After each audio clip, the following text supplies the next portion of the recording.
Hello, everybody. Welcome into Hoopsville. Hope you are ready to go as we are ready for the NCAA tournament. I am your host, Dave McHugh, Hoopsville, presented by D3Hoops.com. And, of course, our partners in crime here with the Women's Basketball Coaches Association, National Association of Basketball Coaches, City of Salem, amongst others who are helping present this broadcast, as always. If you got questions for us, email us, hoopsville at D3Hoops.com. You can tweet us at D3Hoopsville or hashtag Hoopsville. You can also join us on Facebook at facebook.com/Hoopsville. Lots to talk about, lots to get to. We hope you'll enjoy the show along the way. Hoping to jam in a lot tonight. We're going to have 6 guests, believe it or not. 6.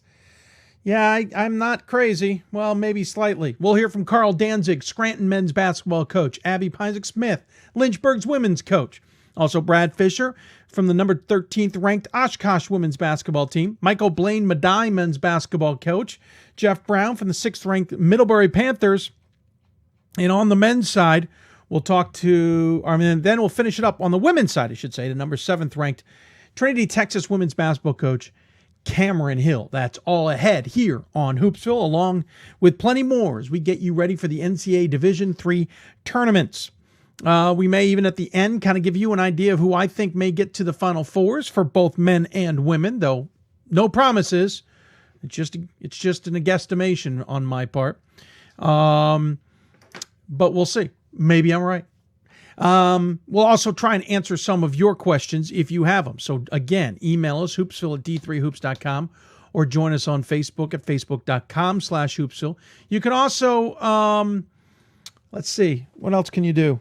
Tweet us at D3Hoopsville and hashtag Hoopsville. There are chat rooms, to be certain, in both on Facebook, which we tried to follow you. We also have them on YouTube, but to be blunt, it is hard to follow everybody in there and all the questions. If you are on YouTube and using the YouTube chat room, I can tell you right now, low on the totem pole in the order that we check our questions. We will get to your questions. Don't lose your mind is what we're trying to get at. So just keep that in mind, and hopefully we can answer some of yours as quickly as we can. It's going to be an interesting tournament. I think really after a few days of kind of looking it over and trying to figure out what we got, I like the tournament the way it is. I like both brackets. Yes, we can nip and tuck and try and figure some things out. One of the big ones we won't talk about with Carl Danzig specifically, but one of the things I'd like to maybe try and figure out, maybe I can get an answer by the end of the night. If not, we'll get you an answer soon. We're all under the impression, pretty much been told, that Scranton men could not host because of the women, and so they were sent on the road to Williams. By all intents and purposes, that's the way that looks bracket-wise. Scranton was a number 2 regionally ranked team. I believe Williams moved up, but not up to number 2, certainly. But interestingly enough, Williams seems to be getting the top-seeded preference there as they are playing Becker, whereas Scranton is playing Oswego. I think that might be the only spot that jumps out at me as a head-scratcher, and interestingly enough, it took me a couple days to really notice it. I knew it was there, but I didn't put 2 and 2 together. I know in the lower corner, for example, in a comparison, Tufts can't be at home because their women are at home. If you notice the bracket, they are playing another Northeast team while there are 2 upstate New York teams playing each other, St. Lawrence and St. John Fisher. First off, I'm thinking, why do we have 2 New Yorks and why do we have 2 New Englands playing each other? But then you realize they're trying to treat Tufts still as the top seed in that pod. And so, yes, they got, I think it was Salem State. Makes some sense to me. But that's what doesn't translate on the Scranton side. Haven't had a chance to ask that question. We didn't even ask it of the committee chair, Kevin Vandestreek, when he was on the show on Monday. So we will try and get an answer to it. It very well might be one of those that, as they say, slip through. Every once in a while when you're putting one of these brackets together, something like that will slip through, and it is what it is. Either way, Scranton was probably going to have a tough weekend. Either way, Oswego's going to have a tough weekend. It doesn't matter who's playing who. Either Scranton and Oswego are playing in this game, or one of them was going to be taking on Williams, and the other, assuming they could get past Becker, and you don't want to assume anything, is going to have to play him the next day. So,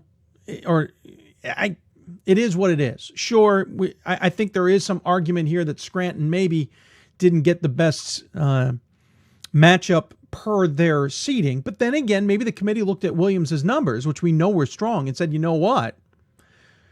Despite them not being as high regionally ranked, they technically are the better regionally ranked team. Of course, then the question becomes,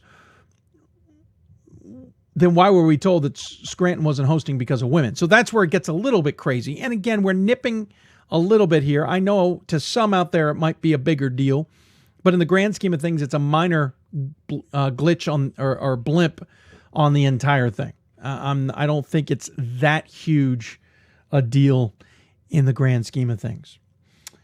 So we'll keep an eye on, we'll try and reach out and see if we can get some kind of answer there as to why that might be the case. Otherwise, I think for the most part, the brackets are pretty solid, as I said. I think you're going to get competitive basketball. Certainly on the women's side, we have a lot of games that may not really end up being all that exciting in the first round, but there are a mix of first round games that are going to be fun and certainly going to be a challenge. It's games to circle. Babson Messiah should be a really terrific game. Honestly, FDU Florham Gwynedd Mercy might be a pretty good game. There's an example, for example, of two Atlantics playing each other that I don't love. But that being said, FDU Florham wasn't going to get Babson or Messiah. Gwynedd Mercy's the right matchup in that quad, at least. Another game to keep an eye on the women's side, certainly one to circle, as it were. I think Trine, Illinois Wesleyan could be a fascinating game. Muhlenberg Geneseo is certainly going to be an interesting game. Christopher Newport Staten Island may not be as exciting as people think, but it's two different styles there. I'm curious as to what may happen. But Catholic Lynchburg on the other side of that one at Christopher Newport should be great to watch. Hope Whitewater at Thomas More will be a good one to watch in the opening weekend. Chicago Wartburg actually might be a terrific game. And to be honest with you, St. Thomas Superior could be an exciting game. I think Superior, numbers-wise, that's a tough matchup for St. Thomas. I don't know necessarily they got treated as a top team in that group. Granted, I don't know who else would have been up there. We were lacking a few teams in that region. Guilford Marymount should be fun to watch. Whitman George Fox we know is going to be exciting. I think the Texas games, especially Texas Dallas Claremont Mudd Scripps, will be definitely one to keep an eye on. Believe it or not, I don't know if St. Joe's has got the firepower to get past Tufts, but I'm curious how that game ends up playing out, as it were. I honestly think, and this is no shot at Husson whatsoever, it's more about St. Joe's. I would have thought Husson might have been a better matchup for Tufts and St. Joe's against DeSales in terms of how you seed these. But the committee may have seen the numbers a little bit differently than we did in that department. Oshkosh Calvin might be a fascinating game that people don't rate, and it'll be the second one after what should be a barn burner of a good one, DePaul versus Gustavus Adolphus. And honestly, I've noticed this one from the beginning. Wheaton Rose Holman. I'm very curious about how Wheaton's going to do in that game. Andrew, I will get to my picks, but not right now. Slow things down, buddy. You're going to have to wait to the end, and I will talk about Hope Men at some point. We have 128 teams to talk about, 64 games in 32 different places. Can't talk about just what you want. I will do my best, but I will give my picks at the end of the night. On the men's side, games that I certainly want to keep an eye on. Whitworth Claremont Mudd Scripps, just because I'm curious what Claremont Mudd Scripps is all about and if Whitworth's as good as advertised. That one's really piqued my interest in the way of going. I've been wondering, I want to see Whitworth in a different light, and I'm very curious how Claremont Mudd Scripps will match up. Other games that jump out at me on the men's side, the Albertus Magnus Rochester game. I'm kid you not. If there's a team that can upset Rochester, it very well could be Albertus Magnus. They've been under the radar, but this is a Mitch Oliver team that has been good over the years, except last year when they didn't make the tournament. Don't be surprised if that's a barn burner at the Palestra. Other games that jump out at me, Amherst Keene State, I think could be a fascinating game. Can Keene State take it to Amherst, and especially can Amherst struggle under?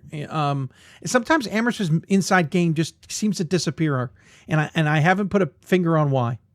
I'd be interested to see how that breaks down. Skidmore, New Jersey City could be a fascinating game. New Jersey City's got an outstanding defense. Skidmore's got two All-American type players. New Jersey City certainly has some All-American type players as well, but Skidmore with two guys who've been named All-American, I believe, over the years. That game really could be interesting, and both teams don't mind playing some defense. I think St. John Fisher is going to have to get he's going to get a pesky St. Lawrence squad, to say the least. Lycoming Cabrini could be a great game to watch up there at Middlebury. Salisbury Endicott's got me fascinated. I don't know if Endicott is underrated there or if Salisbury is overrated. I don't know, but that could be a really good game, especially Salisbury's been coming off injury. Scranton Oswego's been one I've circled. I love this matchup. I think it's an X's and O's type game, and I think it's strength versus strength in some cases, but to be honest with you, Scranton's got one guy who can make his entire team better. I should say Oswego's got one guy who can make his entire team better. Scranton's got guys who can come out of the woodwork and all of a sudden appear. But, John Vitkus could go off, and then you forget about Danzig and he hit a shot. I'm interested to see how that one breaks down. Benedictine Wartburg fascinates me on the men's side. I think that's going to be a great first-round game. Don't ever count out Northwestern Minnesota against Whitewater, so you better watch it anyway. Northwestern's been known to pull an upset there. And Augustana St. Thomas, what we're used to an Elite Eight game in the first round, should be a terrific one at Whitewater. Oshkosh Hope, everyone's going to have an eye on this one because they want to know if Oshkosh actually deserved to be in the tournament. If they beat Hope, they prove some people right. I think Oshkosh personally needs to get to the second round to make that point. But if Hope wins that one and wins it easy, there's going to be some skeptics about why Oshkosh got into the tournament. WashU Ripon, totally want to watch that game. Ty Saban going up against a perennial power in WashU. This is an awesome test for Ripon. And Worcester North Central, that game should be a blast to watch as well. There's a lot to cover on the show, but we got to get going or we're going to be way behind schedule by the time we're done. So we're going to get going with guests already. If you got questions for us, you can tweet us and message us. We'll do our best to answer those questions when we can throughout the show. I know you got questions in there. Susquehanna Medialle, it could be a good game, Adriano. I don't know. It really depends on is Medialle as good as advertised? We'll find out because they'll talk to their head coach coming up. It's that or Medialle's going to get overwhelmed by a very experienced Susquehanna squad. I'm not sure which way I lean in that one. We'll learn more from Medialle's head coach coming up. But first up, we're going to talk men's basketball with Scranton. Carl Danzig joins us. You'll listen to Hoopsville presented by D3Hoops.com from the WBCA NABC Studios. More Hoopsville after this.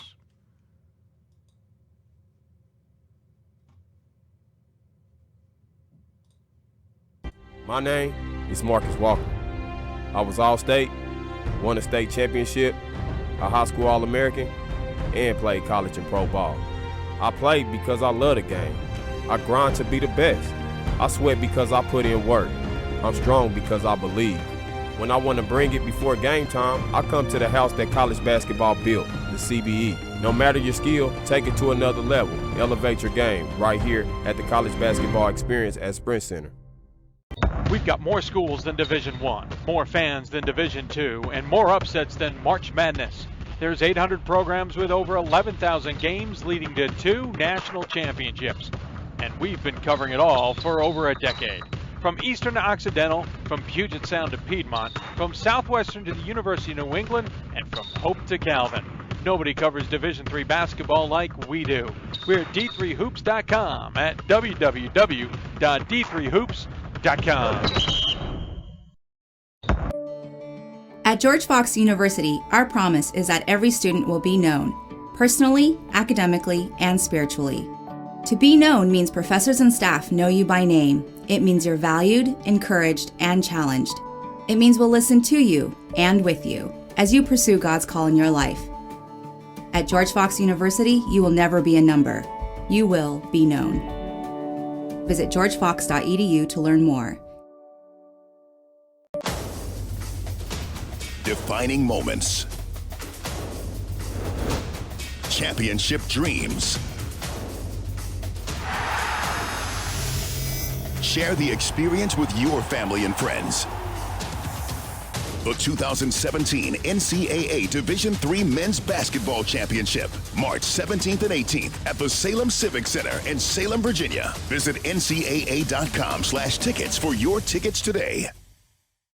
Welcome back to Hoopsville, everybody, as we're getting going with our tournament preview. A reminder, you can always ask us questions on Twitter, email, and on Facebook Live. Information scrolling on the bottom of your screen. We've mentioned it throughout the show as well. Get to your questions when we can. We do have a number of guests today that are pre-recorded just due to the nature of the tournament, where they may be going and et cetera. So we may not be able to get to them right away, but we'll do our best. Also, please don't forget about the Hoopsville fundraiser. We have extended it to early next week in hopes of hitting our goal. We're a little over halfway to our goal, and we're hoping maybe a big surge here in the next week will maybe get us to that goal. Anything you can do to help would be greatly appreciated. We have lots of bills mounting, as it were, including some repair work. So whatever you can do would be certainly loved by us. So on the men's side of things, we're going to start off with a team that I saw back in January and certainly said, you know what, maybe this just isn't the year.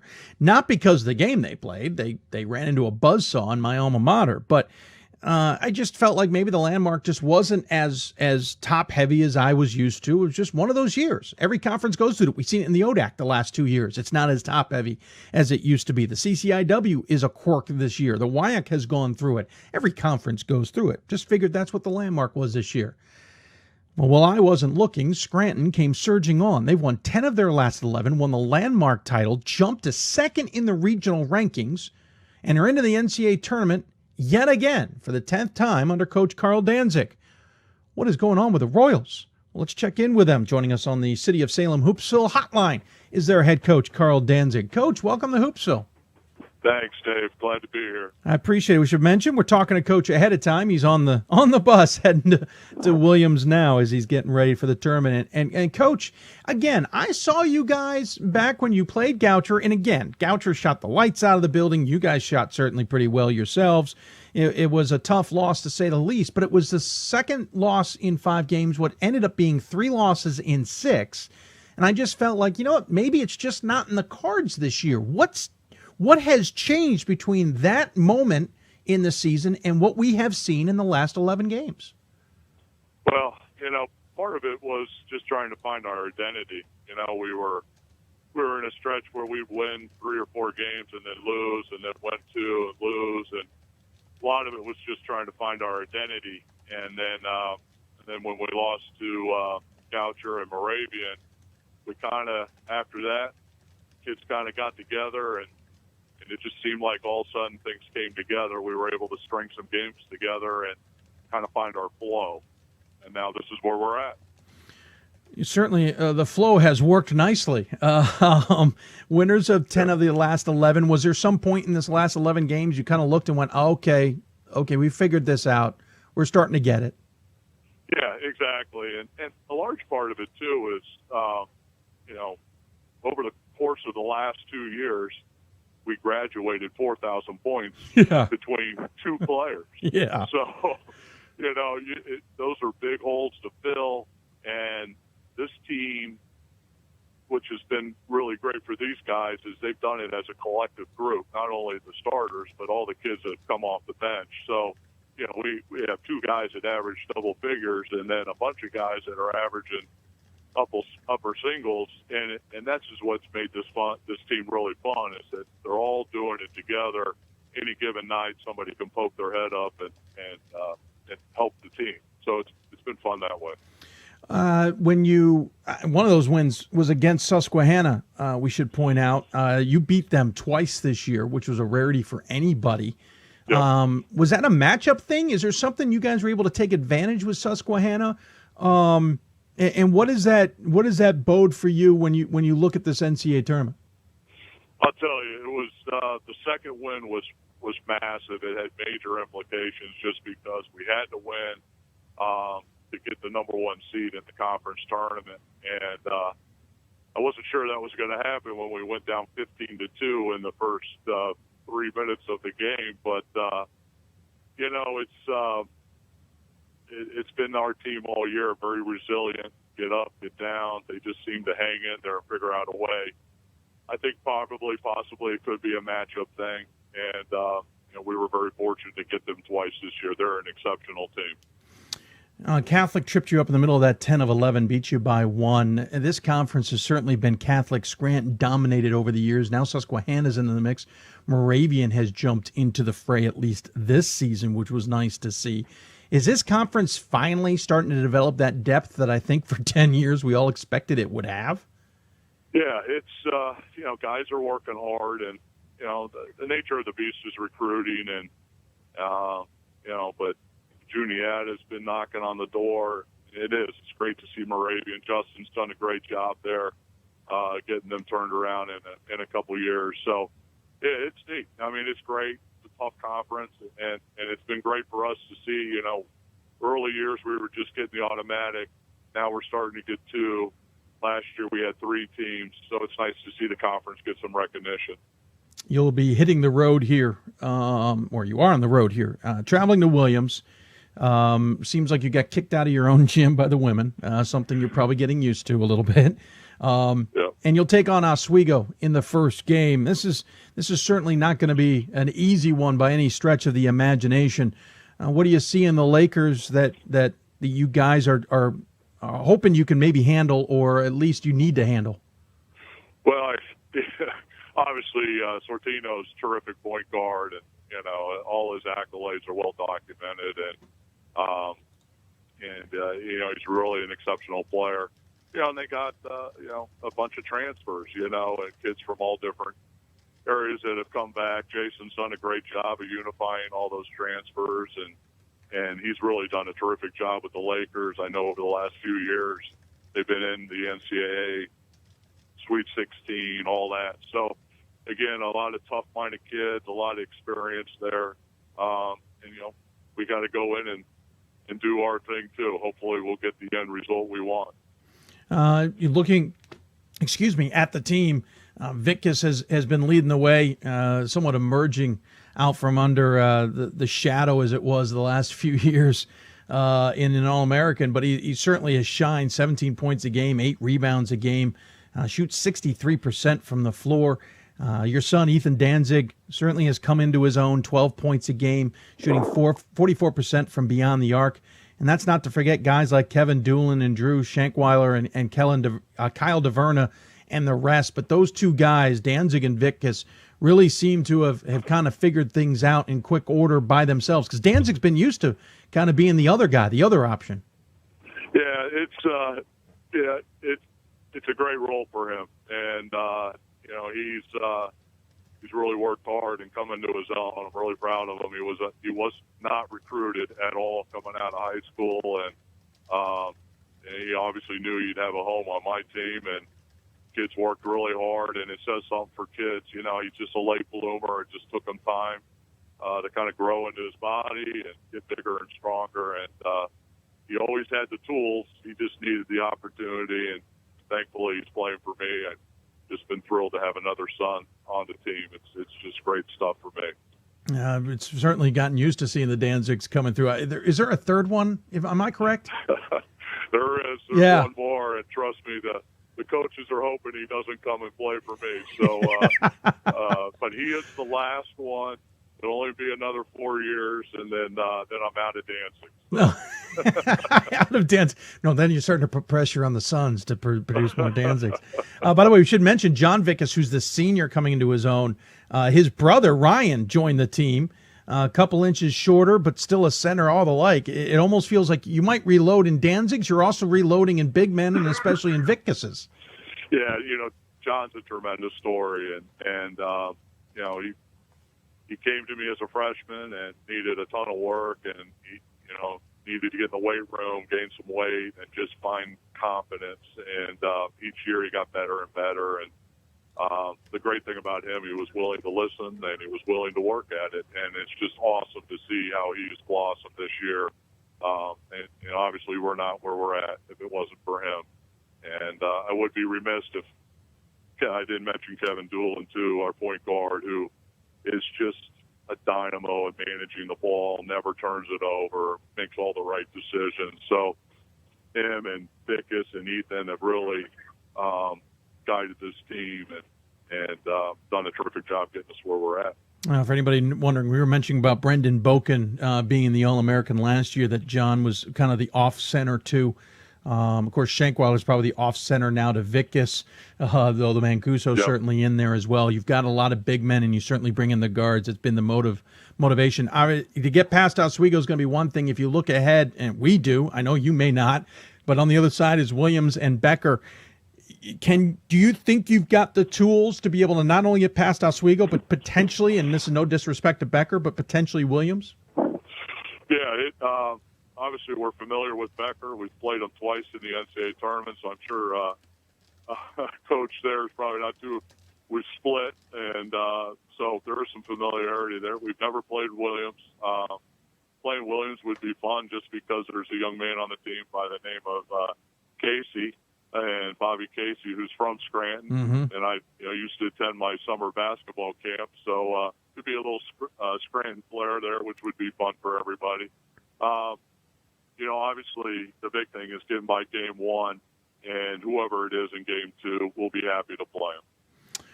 Well, Coach, I appreciate you taking time to talk. This squad, like I said, nice sprint here at the end. 10 out of the last 11 after I saw you guys at Goucher.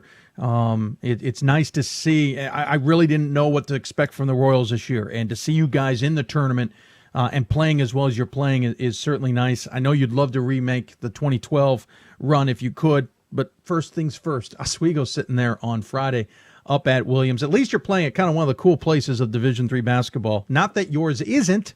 But you have to go somewhere, so I appreciate you taking the time on your drive to join us. As always, we give the coach the final word. Any final thoughts you want to share with those who may be tuning in? Dave, appreciate it. It's great stuff, and we appreciate all the hard work you do for Division III. Thank you so much, and really appreciate you having me on. Well, thank you, Coach. I appreciate the kind words. Good luck against Oswego and Jason Leon, and good luck if you get past them on the second round game as well, and we'll look forward to talking to you somewhere down the road. Thanks a bunch, Dave. Take care. Absolutely. Carl Danzig joining us on the City of Salem Hoopsville hotline. Should point out one, what was it, number 300, I think it was earlier this year. A good program this year. This last 11 games is something to really kind of look at and take note of in the conference, including a win over Susquehanna and a win over Catholic after the loss to Catholic earlier in the season, or just literally like a week and a half prior. So, Scranton might be a little bit of a curveball here. This Scranton Oswego game is fascinating first round game. We talked in the opening block why it's a little bit of a quirk. I'm not quite sure why we see this matchup, but it is a good X's and O's game if you want to see one against two very different types of programs, but also have similar qualities to themselves. Coach Danzig versus Coach Leon will be fun to watch. Going to take a break. When we come back, switch gears. Want to head down to Virginia and talk women's basketball. You listen to Hoopsville, presented by D3Hoops.com from the WBCA NABC Studios. More of the Hoopsville tournament preview when we come back. We've got more schools than Division I, more fans than Division II, and more upsets than March Madness. There's 800 programs with over 11,000 games leading to 2 national championships. And we've been covering it all for over a decade. From Eastern to Occidental, from Puget Sound to Piedmont, from Southwestern to the University of New England, and from Hope to Calvin. Nobody covers Division III basketball like we do. We're at D3Hoops.com at www.d3hoops.com. I used to never really talk. Ever. I was afraid if I said something wrong, everyone would laugh at me. But then I started to play golf with Special Olympics. It helped me to find my voice. And now everyone else is speechless. When George Fox University was founded in 1891, its creators envisioned 2 things: a challenging educational experience and a community where students could deepen their faith. 125 years later, the core of who we are remains unchanged, and our focus on the whole person, our Be Known promise, remains as vibrant and relevant today as it was back then. At George Fox University, you'll never be a number. You will be known.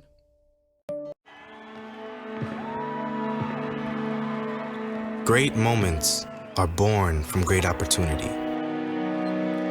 That's what you have here tonight. That's what you've earned here tonight. This is your time. Now go out there and take it.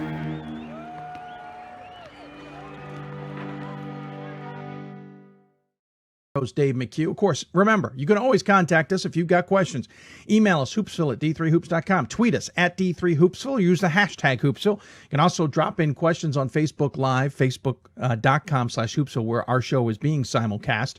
They'll warn you, Facebook, for you might be able to see a lot of comments. For us, we don't. So we'll try and catch your questions when we can, and we'll answer them throughout the show. Just got done talking men's basketball with Scranton. We're going to head south and into Virginia now and switch and start talking women's basketball. And on the bracket there, one of the really it's a battle of two at-large teams going to play at Christopher Newport. It's Catholic versus Lynchburg. Certainly one of those first-round games you want to circle and watch, in my opinion. There's a handful of them that are going to be really intriguing matchups, and this one has certainly caught my eye. Lynchburg comes in 22-6 overall, 14-2 in the ODAC. They tied in the regular season with Guilford and then lost in the conference title, but got that at-large bid, thanks in part to their schedule, which may in part be helpful against Catholic, certainly a very good team out of the Landmark Conference. Joining us on the Hoopsville hotline, sponsored by the City of Salem, is Abby Pyzik Smith, head coach of the Lynchburg Hornets. Coach, welcome to Hoopsville. Hey, Dave. Thanks so much for having us. Oh, absolutely. I appreciate it. As we mentioned with Carl, talking to Coach Smith in a pre-tape segment, just due to the schedule and the nature, especially for traveling teams on the on any other weekends, to be honest. Coach, first of all, congratulations on making it to the tournament. I'm curious if you were nervous in any way on whether you would make it after losing in the ODAC title game. Great question. Well, first, we're super excited to be one of the teams to continue to play. What a great opportunity this weekend. And, that was a tough day on Sunday, and we had come off our first ODAC championship a year ago and got back to it and had a significant lead at half. And then a lot of credit to Guilford playing a great third period to tie it up. And we battled down the stretch and weren't able to pull it out. And so it was a tough locker room setting along those lines. And walking out, one of the things, our seniors had said last year when they wore the jersey last at Maryville when we lost was get back here and do it again. And so we had really planned our schedule to make sure we were in a good spot, that we didn't have to rely on just one day and, the ball bounced in the right way if that came down to it. And so, walking out, we were confident that we would at least have our name in the mix of that, and we're hoping that the committee saw that too, and we're very appreciative that they saw our hard work this season to be able to earn that spot. Were you confident, or were you nervous? I mean, we'll talk about a little bit of the details of the schedule shortly. You certainly put together a strong schedule, but you just never know sometimes when you're sitting on that bubble. That's right. I think we always talk about in our culture and our team to control our own destiny. We wanted to get that automatic ticket and do that. For myself, I knew our team and the work we had put in, and in my mind, I was, very confident that we had a very good chance, and, but it was funny when we were watching the show, they kept popping up names, and, slowly and surely, and I was sitting there and I was like, okay, come on, and it finally popped up, and, you always have that little bit of a chance, but like you said, we had put that schedule together and, played Mary Wash, played Marymount, seen Albright, and had really tried to line ourselves up and had beat Stevenson, who was 38 strength of schedule and things of that nature. And so I was glad it panned out, but you always like to have the guarantee, but we felt strong that, someone would have their eyes on us, and luckily that came through. Yeah, you guys got announced about halfway through, going to the Christopher Newport pod, and we'll be playing Catholic in the first round. Yeah, you look at the schedule, you certainly went out there and challenged yourself. Third game of the season, you're playing Albright. It's an 8-point loss. Next game, you're playing Mary Washington. Granted, the Albright game was at Randolph-Macon, so you may not have had all the control in the world there. But anyway, Mary Washington was your next game. Lost in overtime to them. You also had Marymount on the schedule along with Stevenson.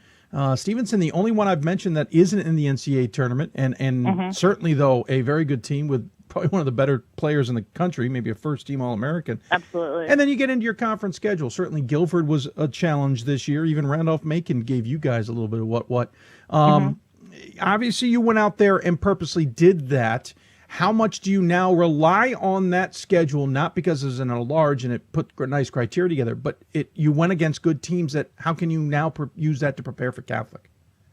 Absolutely. Well, we always say, kind of cliche, you want to play the best to be the best. And after winning, we wanted, our goal is to, to perform well in our conference and then represent it well at the national level. And we're excited to go for it then, and we both have that opportunity to do that for the ODEC. And like you said, our non-conference prepares us, and sometimes for our young ones, they don't see the bigger picture. And even maybe for our sophomores and juniors, we try to teach them to see those things. And when we play those games with Medialle and, Marymount and Stevenson, we talk about the bigger picture and seeing that. And so, being able to handle those situations, seeing different people outside of our conference who we're not as comfortable with, and along those lines. And so I think when we see Catholic, if you pull up our stats and you kind of just go to the, the stats page and see, free throw percentage, shooting percentage, all of those things, we match up really well, just kind of across. I think, like you said, it's one of those games you kind of circle because, it's pretty even matchup and to see what we can do. And so I think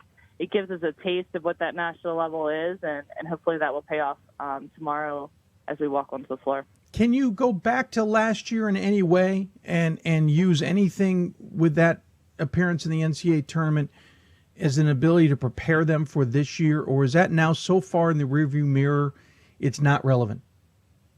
Oh, no doubt. We definitely look at that game. We learn from everything. I mean, it's kind of similar to how we had lost by 2 the year before we won our ODEC championship for the first time in history, and what that did for us and our motivation. And like I had mentioned with our previous seniors about getting back to NCAA, absolutely. I mean, we walked in the environment, how it works, how, shoot around is, how to prepare, what our mindset is, how to play later in March. All of those things physically and mentally getting you to this spot. Absolutely. I mean, it's a physical game once you walk into NCAA. Everybody's laying it out. I think one of my biggest memories of a coach is we were, against Birmingham Southern last year, and, we go into halftime, not about, close game, come out, and a kid hits 2 threes that not on the scouting report as a 3-point shooter, and it's March Madness. Anything can happen, and so you're just like, the team's like, what's going on kind of deal. And anybody can step up at any time. And I think that's what our team really took in, is what that feel is, what that pulse is, what that atmosphere is, what the crowd's like, all of those things. You see it with the Division I world, it's publicized all over TV, and this is our world. And so that was really cool to experience that. And they're really hungry to get back at it as well. When you look at your roster, it's somewhat young. You have 2 seniors. Granted, one of them is leading scorer, and Charmaine Harrison, 13.3 points a game, 2.5 assists a game as well, 2 steals a game. Not too bad. Yeah. But this is a lot of good. Yeah, this is a lot of good experience for this group. This is a not that we ever want to look beyond this weekend and into next year necessarily, but last year and this year, this experience for these juniors and these sophomores and even freshmen, gaining that experience, it's what builds a foundation a lot of times. It looks like you guys have some solid ground here, that this is not going to be oh, hey, we're back. It's more like, no, we should be there. Exactly. And I'm so glad you mentioned that, Dave, because that's exactly, our message this year has been building our culture. And, if you look at our all-conference awards, we have Charmaine, who made first team, Caroline Nauman, who made second, who's a junior, and then a sophomore who made third team this year. And kind of similar the year before. And, every year we want to be at the top. Every year we want to be in the NCAA, and every year we want to have that experience. And it's so critical to have that experience. You're not reteaching it every year, and they taste that. And, it was funny at the end when we didn't know if we would continue or not. One of our seniors, Charmaine, said, do it better than us. Continue to do it better than us. And their mindset as a team is incredible on that aspect. And I think that's one of my proudest things about our team this year, is how team balanced we are.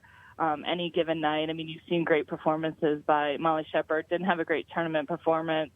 But just throughout the year. And then we have some great freshmen that haven't even really maybe touched the floor minute-wise, that by their sophomore year are going to be able to come in and, take on that level of play. When you play the Mary Washes and you play those at the national level, as sophomores, and not drop a beat and still compete in those games and win and have them come to our floor, and things of that nature. And so our vision is really clear in what that is. And, our staff works really hard to work ahead of that too, without them knowing, and it was funny after we got announced, I sat them down and pulled up strength of schedule and showed them the regional stuff. And, you could see the freshmen go, oh, wow, there's a whole lot more to this, and kind of see the bigger picture. And, I mean, all they do is play, and they love the game, and they want to play, and it's overwhelming to learn a new system. And now they see the whole picture, and that earns trust in our staff, that earns trust in them. The seniors see it already, and they follow. It's that's why I love this job, and I think coaching is one of the best jobs, hardest job, but one of the best jobs.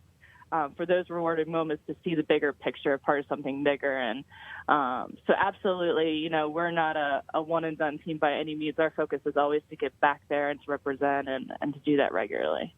Okay, so you got Catholic ahead of you, and because all coaches watch this show, and I know they're all scouting via this show, I know you're more than willing to give me the scouting report. No, but basically, what do you guys need to get done? Or what do you need to take advantage of to be able to get past the Cardinals? I think, we treat this like any other game. We know what the experience we're going to walk into. We focus on us. The Cardinals have 3 seniors in that starting lineup and are strong in that aspect, and a strong junior at the 2 spot in Smith. And, they're a great team, and they've proved that all year. And, we've watched a lot of games from them. I think it's being really important. We have a great, strong mentality going into this game and focus on what got us here and those little things, and that everybody is a part of that. And if we can pull those things together and control their transition and do a few other key things, I think we'll be in a very, very good spot. And like you said, one of those games that you definitely want to watch. I know we do this. I know you do less of it, but you have to some degree. On the other side is Christopher, Newport, or Scranton. Of Staten Island. Staten Island being maybe the wild card in this foursome.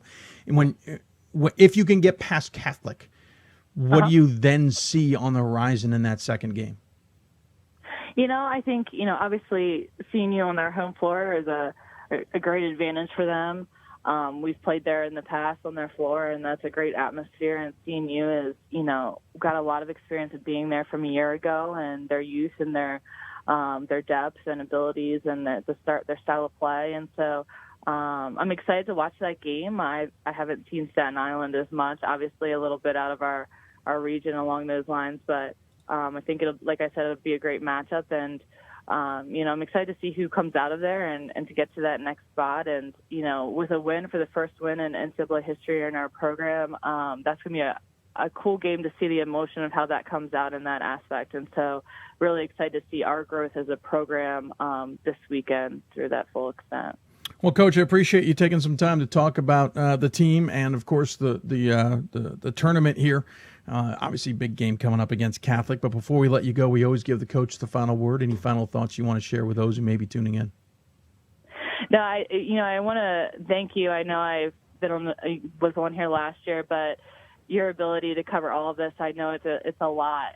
But our fans and our parents and our family and our school and our team really appreciates all that you do. And this is an exciting month for basketball, and I hope people tune in and really appreciate all the student athletes that put their heart and soul in to be able to balance in the classroom and on the court. It's pretty special what they're able to do and come together with. And so I'm excited that they're being followed, and just appreciate all your work, Dave, in covering us. Well, thank you, Coach. Appreciate the kind words. Good luck against the Cardinals on Friday, and if you're able to get past there, good luck on Saturday as well. Look forward to seeing how you do, and at least have a safe trip. Thank you so much. Appreciate it. Coach Abby Pyzik Smith joining us from Lynchburg. Again, the Hornets will take on Catholic. They're the early game at Christopher Newport, 5:30 Eastern time. 22-6 overall.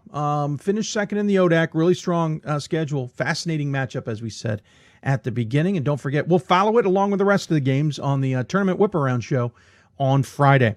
When we come back, we'll stay with women, and we'll talk. We'll go up to Wisconsin, actually, and talk to the Oshkosh Titans, how they're preparing for a home weekend. You listen to Hoopsville, presented by D3Hoops.com from the WBCA NABC Studios. More Hoopsville tournament preview when we come back. Cheer for the stumbles. The he should have had that. and the tears that linger. For in those moments, greatness lies. There, you will find the provoked, the determined, the unified. It's in those moments that champions are born. This is why we love sports. It's in the way they play, free from the pressures and all the money talk. Playing for simply the love of the game, where everyone has a shot at their definition of success on and off the field. This is what we love about sports, and what we can still love about college sports.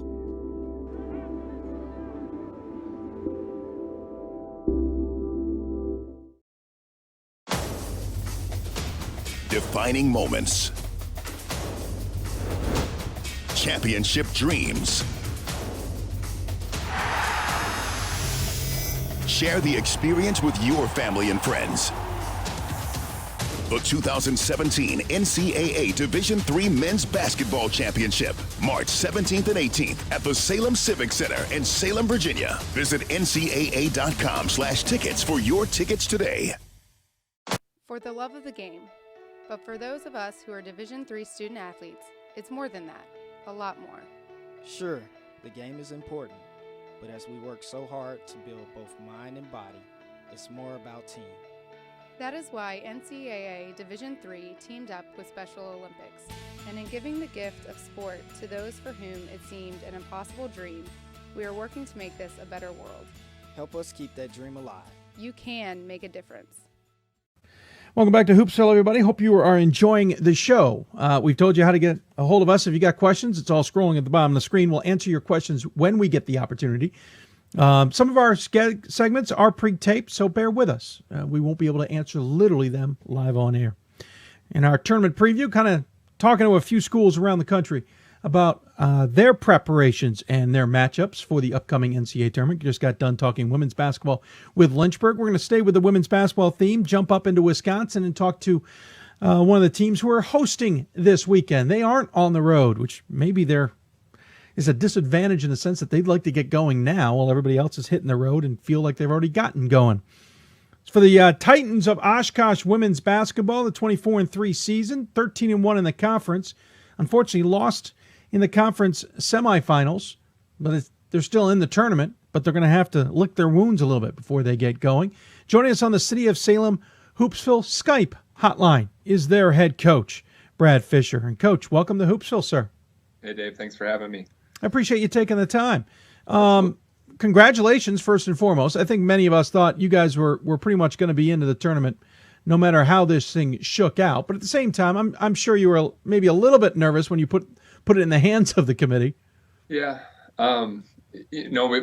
With us getting the bye the first round and getting back to the championship, we felt like with only 2 losses going into that championship game that we were definitely pretty safe. We felt like we were probably playing to try to host at least one weekend. So we were disappointed we didn't play better in the championship game, but we've had a great season, best season that this school has had in close to 2 decades. So we're excited now to get things rolling, like you said, and we've got definitely a tough pod here in Oshkosh this weekend.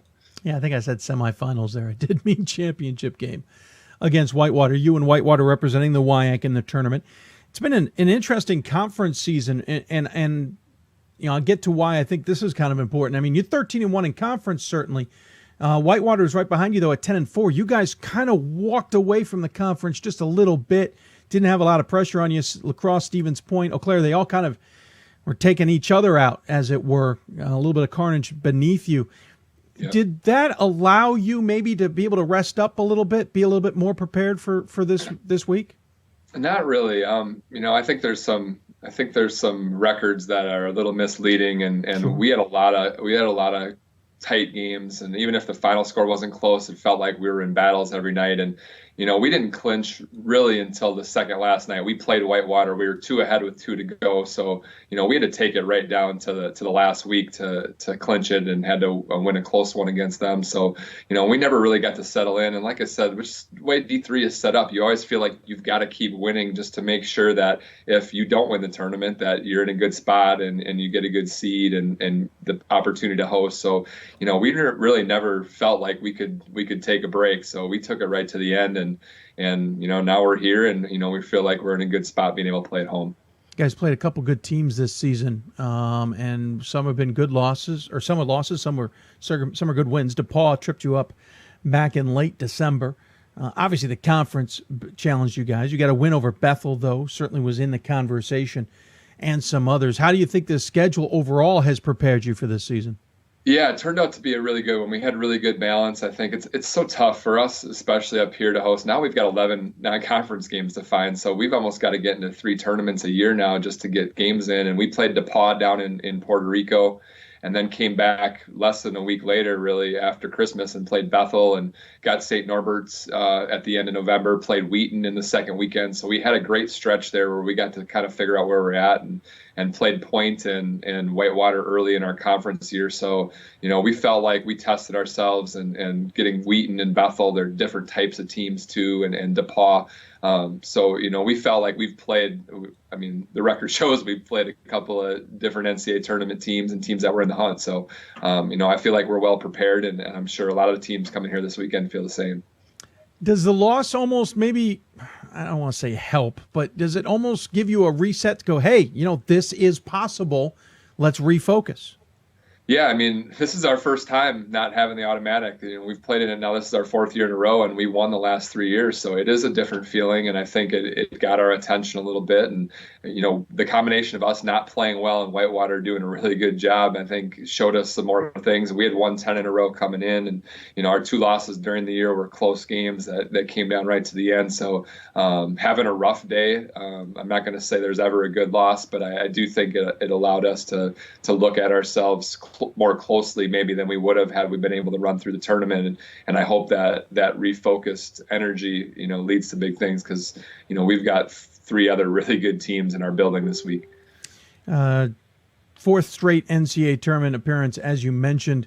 You are hosting, as we mentioned as well. I know when we first started talking before we went on air, you're kind of like, come on, I'm ready to go. But yet, we've talked to Scranton and Lynchburg so far, and I feel like they already feel like they've gotten going. Is that maybe the disadvantage of being at home? You almost have an extra day here where you're like, no, really, kind of ready to go now. Yeah. Well, and we don't have we had the last practice time today too, so it's extra extended. Our kids were excited. They had a lot of tests and a lot of stuff going on in school today. So when we talked about maybe having to leave Wednesday night, there was some anxiety there. So I think that part is good. And once we get on the practice floor and you see the banners and things like that, I think things will settle in for us. But it is an extra time. Our men left yesterday, and their experience has started, and I feel like we're just chomping at the bit for the clock to tick here and get us up on the floor and get this thing started for ourselves. This is a team that has certainly been playing well all year. We've seen that. You've got a handful of seniors, though a lot of underclassmen. It feels like the last 4 years have really developed almost a base that you expect to be in this position. Is that a fair assessment? Is the goal nowadays we are to be in the NCAA tournament? Yeah, that's our number one when we start the year over everything else. And, we've really tried to develop along the way. This is my first recruiting class that are seniors now, and we're going to really miss them. And we've got 3 starters. Taylor Schmidt, our point guard, is the school record now for most games played and most starts. And our starting center, Alex Richard, has also matched her in those, and they've played every game for 4 years. So, this is going to be a year where we definitely experience some losses, but every year we've had at least 2 freshmen in the rotation, and that's the same way this year. So, we've got pretty good roster balance, I think. We relied on these seniors a lot, but, we are to the point now where I feel like it's going to be a disappointment if we don't get here. At the same time, we try to tell our kids that we need to appreciate it, because it is not a guarantee. One injury and one thing goes a different way, and you're watching it this time of year. So we're really trying to strike that balance of not putting too much pressure on, hey, we have to do this, or this year's a failure versus, we feel like we've built a good program and we need to continue to make a run in March. We should mention, we're talking to Coach ahead of time, as they do have the late practice today. So it would be a little more difficult to get them on live. So we are talking ahead of time. Coach, a lot of the good teams in this tournament on the women's side are definitely defensive minded. You think of the Amherst and the Tufts of the world, certainly WashU is a defensive juggernaut, and some of the rest. And you look at your numbers, and it feels like that's the game you're playing too. You're averaging 49.7 points a game defensively, which means there's no pressure to score, so you're at about 65.5 on the offensive end. You only have 2 players in double figures. Is that a fair assessment for what your primary focus for the Titans is? Yeah, that's been our MO from day one, and we really feel like defense travels. And we've been a really good road team over our 5 years here, and I really think that's part of the reason. I just think it's harder to shoot on the road, and if you watched us Sunday, you'd say it's harder for you guys to shoot at home too. But that's what we've built ourselves on. We have 2 players on the all defensive team in the WIAC this year, and we've really used it to keep ourselves in games when we haven't shot well, and we have great balance. We play 11 or 12 in rotation. Our minutes have been great, and we haven't asked any of our players to play 30 minutes a game. So, we rely on everyone to be able to come in and defend, and we're going to get challenged right away by Calvin. They're physical and athletic, and got 4 players in double figures. They've got some numbers we haven't seen this year. So we're going to find out tomorrow night how good we are defensively. Yeah, you go pretty deep off the bench, to say the least. I think it's 9 or 10 in every single game, and 13, 14, almost 15 in the vast majority of games. But does that have to change now? I mean, do you have to almost start riding the big horses, as it were, at this point? And some of those players who may have played in a lot of games may not end up getting in because obviously the degree of allowance is very small now.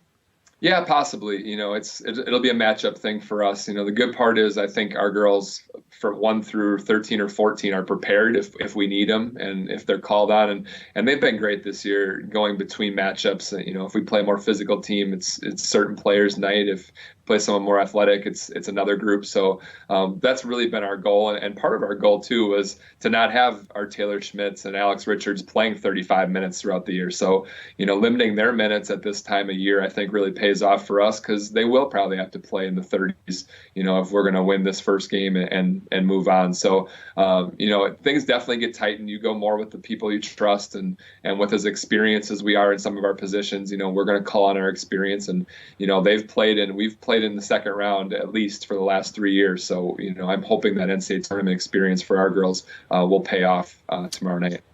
Calvin's ahead of you. I know you're not necessarily going to tell us your entire scouting report necessarily, but what are you going to have to do against what I would probably garner as a pesky Calvin team? What are you going to have to do to get past them? Boy, that's a good question. We played them 2 years ago, and they only have 3 players back from that. But those 3 players, and then the other couple, they're not real deep in where they go because their best players are so good. I think to your question to us, I think their best players are so good that they just keep them on the floor and they keep going. And they got Anna Timmer in the post, I think she's got over 100 offensive rebounds this year. I mean, just gaudy numbers on the glass. Their point guard, Spade, is really, really good, averages 16 a game. And then they've got two wings that average in double digits. So, we're going to see a lot more explosive first group.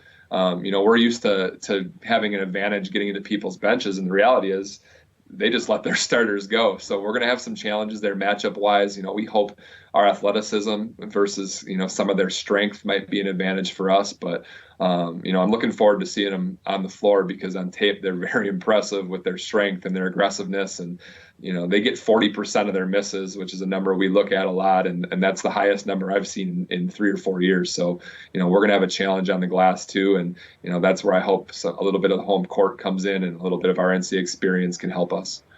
And then on the other side, I know you're not looking too far ahead, but we certainly do. Gustavus Adolphus versus DePaul, which is a massive first-round matchup, a must-watch, going to be at your gym.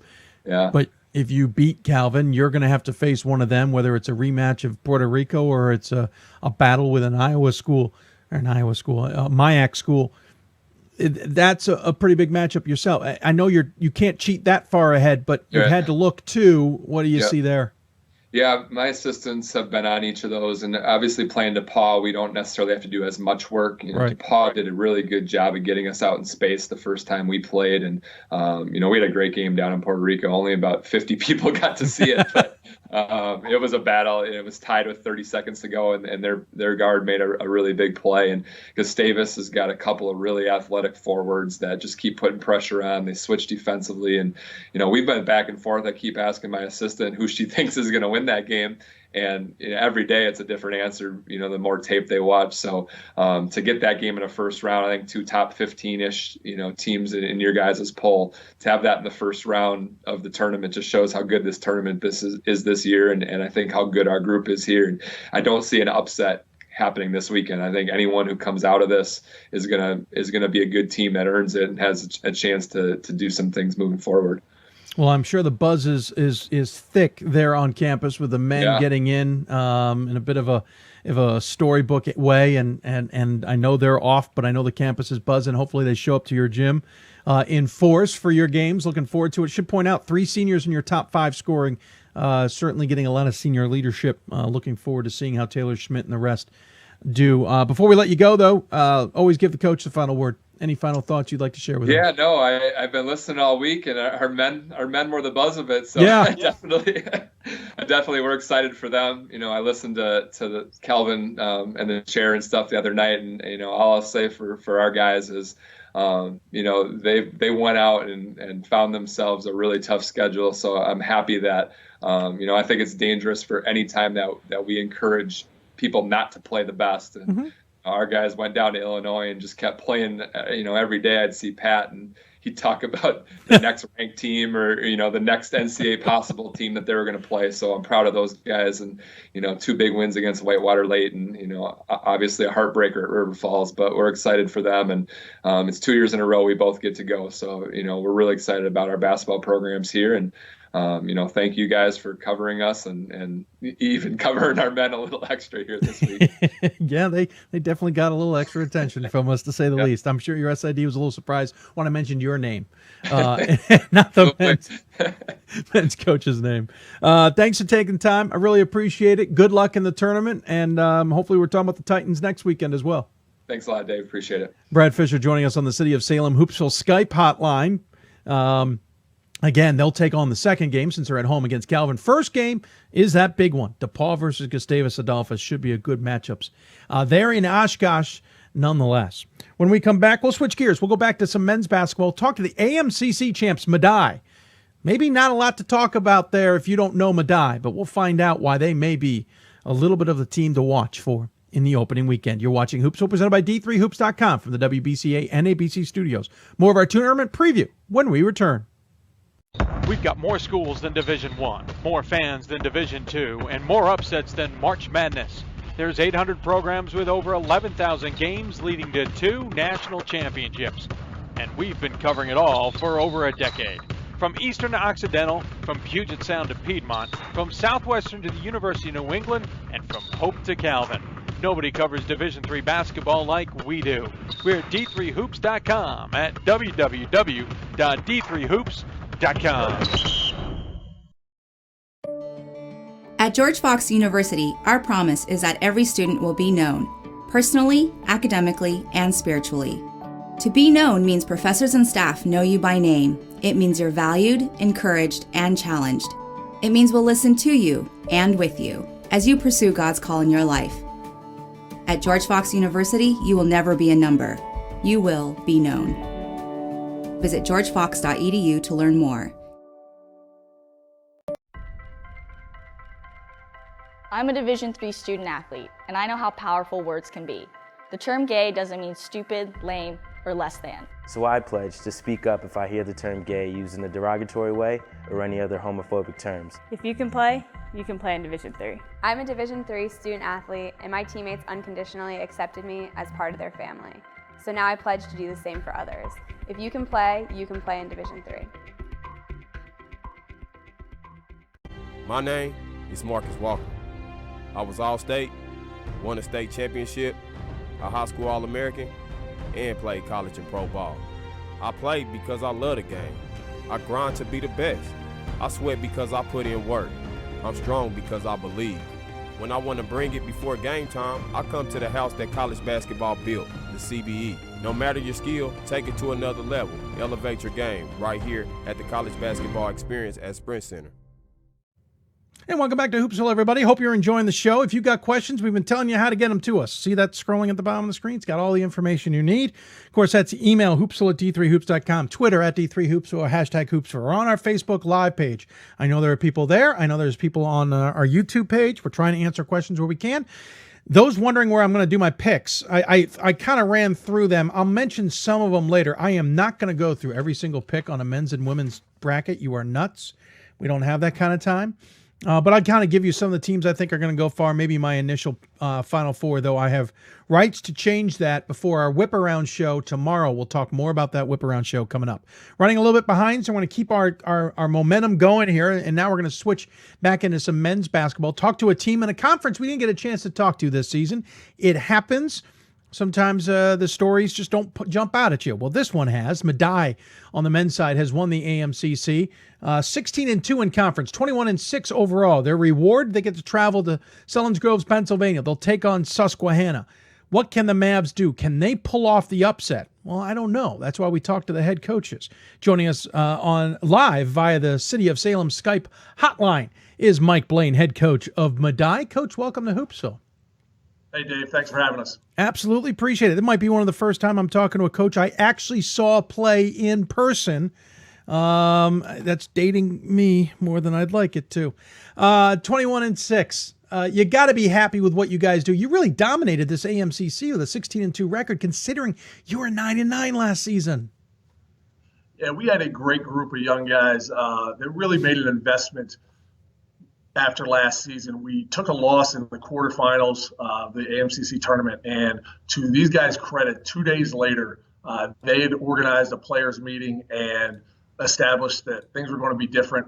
They made an investment. They made a tremendous commitment from the end of February last year that has now taken us through to March of this year. And so the credit really goes to our returners for establishing a tone and understanding that what works and what doesn't work, and there's going to be a certain way we're going to do things with Medialle basketball. Early part of the season, probably, let's call it rough start. Not horrible, but a little bit rough. You suffered 5 of your 6 losses in the first, 10 games or so. And I mean, you had a pretty challenging schedule. You lost to 3 of your first 4. Of course, Hofstra was mixed into that, so we won't penalize you too much for that one. But you mixed and matched. LaRoche got you early in your conference tournament action, but then the new year started, and you've been trudging along ever since, just kind of blowing past everybody. You've got 1 loss to Hilbert in the middle of that. Otherwise, clicking right along and right into the NCAA tournament. Was it because you were playing a little bit more tougher competition in the beginning than the conference could provide, or was it just something that clicked about midway through? I think it was a lot of us trying to find our roles. A lot of guys on the team trying to find our roles. We're playing 3 freshmen, some consistent minutes. The sophomores in this class, sophomores in this year had stepped up and had to shoulder a lot more load than they had to do as freshmen. So we were really trying to find ourselves, find our roles, find our balance, find our identity a little bit. And the guys, that takes some time, especially with the young team. You got guys that are getting used to college basketball and the speed of things, and guys that are going from being a starter to maybe being a primary guy, or guys that are moving up from being a rotational bench guy to now they're starting. And so we had to find our balance a little bit, and then we had to understand how hard you have to compete. There's opportunities that are going to be there, but you're going to have to be your best every single night out. And it took us a little while to understand how hard we have to play. The LaRoche game in December, we didn't come out with the necessary intensity, and they took advantage of it, the pace of a game that they wanted to, and they slowed the game down and made us play in a half court, and that was difficult for us. So we started to understand that, hey, we have to get up, get into some people, and play the way we need to play defensively. And the guys have really responded to that towards the latter half of the season. What also jumps out at me is the fact that since the beginning of the season, or since the beginning of 2017. Not one of your opponents let me rephrase that. You've only had 2 games where you haven't beaten your opponents by double digits. The 2 games are the loss to Hilbert by 4 and the first game on January 4th against Barron where you beat them by 6. Otherwise, it's double digit. You beat LaRoche, and it wasn't even close, at least score-wise, in the championship game. That seems like something's brewing there, but the problem is it's hard to gauge against AMCC competition. So give me kind of what do we got going here that's been so good? I think our young guys are starting to understand where they fit in with what we're doing. And again, they're starting to understand how hard we have to play. We're not the biggest team around. So if we sit back on our heels and allow guys to do what they want to do offensively, we make it very, very difficult for ourselves. So we're going to have to fly around. We're going to have to try to do some things and dictate a little bit defensively. That helps trigger our offense a little bit. So that takes a little bit of pressure off us in the half court. And so I think just the gradual understanding and the gradual embracing of who we have to be and our identity as a program has really kind of taken shape in the last, since the calendar's turned to 2017. You're willing to go 11 deep on the bench for most games, but it's interesting. There's a drop-off. You've got 4 players in double figures. Jonathan Belton, that's 18 plus 5 rebounds, 4 assists a game, certainly one of your key cogs. Justin Fagan, 14 points a game, 13 points a game from Mike Hollenbeck and Megal Ford at 10.5. And then it drops off. Kirk Hawkins about 6.7 and Jonathan Smith at 6.3 and Sean Wilson at 4.7, and that's about it.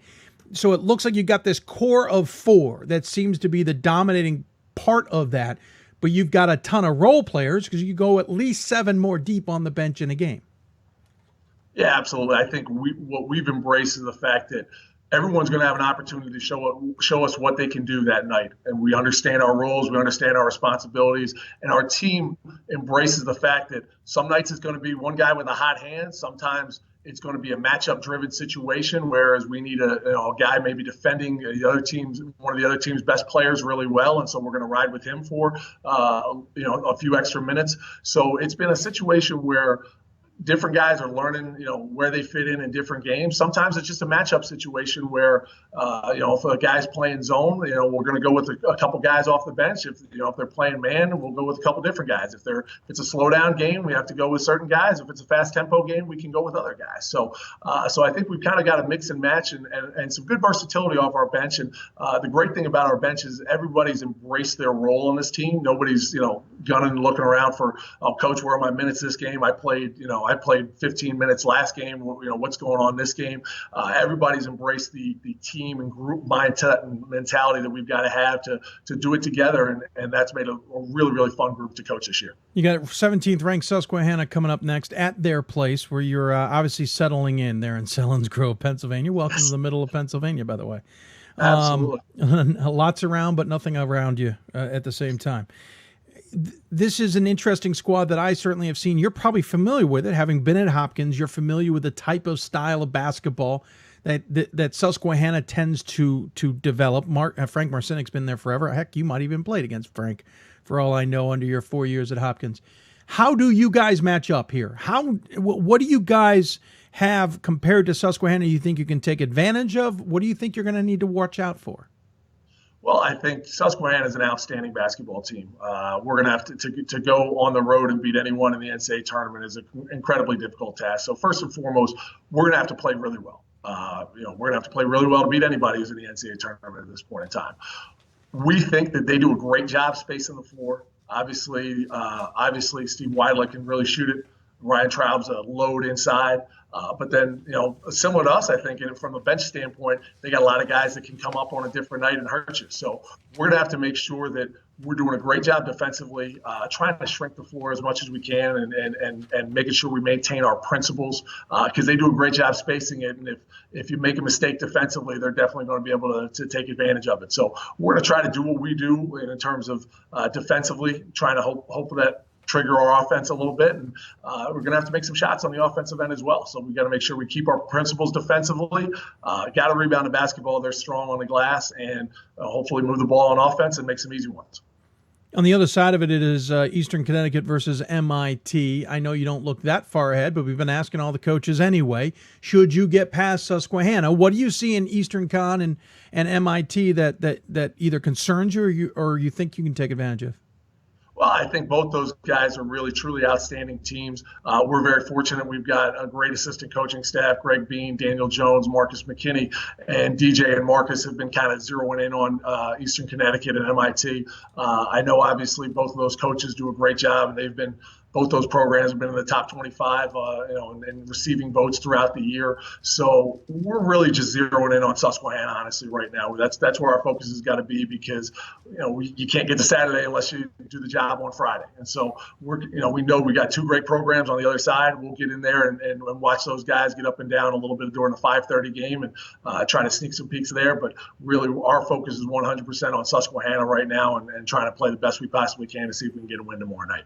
AMCC not well, I don't want to say respected, but regarded, let's say, because we don't see a lot of juggernauts come out of this conference. We haven't seen a lot of teams make deep runs. That's not a shot necessarily. It's just been the realism of it. Is there pressure on you, and I don't mean you in general, but any team that had come out of the conference with the AQ? Is there pressure to prove something more about this conference? Absolutely. I think anytime your conference's lone representative, there's a little bit of pressure. We have great coaches in the AMCC, guys that are committed to doing the best job they possibly can at their own institution, and they're invested in the success of the others that are in our league. Every single coach in our league has reached out to me this week and said, hey, really enjoy you guys. You guys played hard, played well. Good luck in the NCAA. Hope you guys do a great job. So there's, the fact that we have earned the respect of the other programs in our conference who we have a tremendous amount of respect for. There's always there's always that shot in the arm that you want to do a great job and show people that there's good players and good programs, good programs in the AMCC. So we're going to have to do our best to make sure that we're representing the conference as well as we possibly can. And that's going to be difficult, certainly against an outstanding Susquehanna team, but our guys are really excited for the opportunity and very focused to try to play their best game tomorrow night. You were named Conference Coach of the Year today or yesterday, something like that. What does that mean to you? That means that our players did an outstanding job. That's the cheater. That's the biggest thing I can say. I told our guys this week. I was incredibly honored to have earned that award from the peers. I have a tremendous amount of respect for every coach in our conference. There's some great coaches there who run great stuff and do great work at their places. But as coaches, we don't have anyone if we don't have our players. And our guys have really bought into the mentality that we have to have. They've committed themselves to play the style of play that we do, which demands a lot of effort every single possession. And so to me, having a chance to be recognized as the Coach of the Year means I'm very fortunate to have the respect of my peers, and I'm very fortunate to have some outstanding young men to coach who have really bought into what we're trying to accomplish. Well, Coach, I appreciate you taking the time. I had a little joke going on with Bobby Hughes, that is, on whether I could break you of any coach speak. I think he won. I think you got this down. He definitely won. I'm nowhere near as entertaining as Coach Barney is, that's for sure. So I try to stay in my lane and do the best I possibly can. Well, Bill Nelson would appreciate that. That is for sure. Mike, thanks so much for taking the time to join us. Good luck to the Mavs in a tough matchup with Susquehanna, but it's a tournament. Anything is possible, and we look forward to seeing what happens. As always, give the coach the final word, though. Any final thoughts you want to share with those who may be tuning in? We appreciate the opportunity to speak about Medialle basketball. And as you said, obviously the AMCC is not always as well recognized or represented. So we're excited for that opportunity. And we appreciate you getting a chance to show some people the young men that, the work that the young men that we have in our program are doing. They're working hard day in and day out. We've made a tremendous investment, as I said, from the end of February until today. And it's a great opportunity to have a chance to speak about the hard work that they're doing. And we appreciate the opportunity to talk a little bit Medialle basketball. Well, I'm glad we could get you on. Enjoy Selensburg as much as you can, and we'll talk to you soon, I'm sure. Thanks so much, Dave. I appreciate it. Absolutely. Mike Blaine joining us on the City of Salem Skype hotline. Again, the team is 21-6 overall. They've won 15 of their last 16, I think the number is. And clicking along. They've got Susquehanna ahead, the 17th ranked team in the country, in the second game at Susquehanna on Saturday. I think that's a 7:30 tip, so we'll enjoy watching that one, see what the Mavs can do against the Riverhawks. We're going to take a break. When we come back, keep talking men's basketball. We'll head up to Vermont, not to get any maple syrup, though that sounds tasty. We'll talk to the Panthers of Middlebury. Jeff Brown coming up. You're listening to Hoops. Presented by D3Hoops.com from the WBCA NABC Studios. More Hoopsville following this. My name is Marcus Walker. I was All-State, won a state championship, a high school All-American, and played college and pro ball. I play because I love the game. I grind to be the best. I sweat because I put in work. I'm strong because I believe. When I want to bring it before game time, I come to the house that college basketball built, the CBE. No matter your skill, take it to another level. Elevate your game right here at the College Basketball Experience at Sprint Center. Defining moments. Championship dreams. Share the experience with your family and friends. The 2017 NCAA Division III Men's Basketball Championship, March 17th and 18th at the Salem Civic Center in Salem, Virginia. Visit ncaa.com/tickets for your tickets today. We've got more schools than Division I, more fans than Division II, and more upsets than March Madness. There's 800 programs with over 11,000 games leading to 2 national championships. And we've been covering it all for over a decade. From Eastern to Occidental, from Puget Sound to Piedmont, from Southwestern to the University of New England, and from Hope to Calvin. Nobody covers Division III basketball like we do. We're at d3hoops.com at www.d3hoops.com. Great moments are born from great opportunity. That's what you have here tonight. That's what you've earned here tonight. This is your time. Now go out there and take it.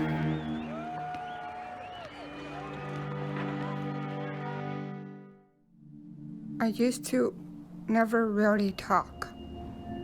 Ever. I was afraid if I said something wrong, everyone would laugh at me. But then I started to play golf with Special Olympics. It helped me to find my voice.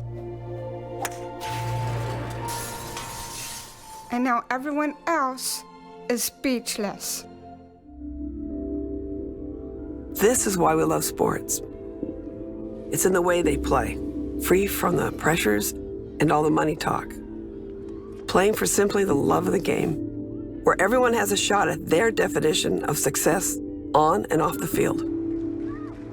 This is what we love about sports, and what we can still love about college sports.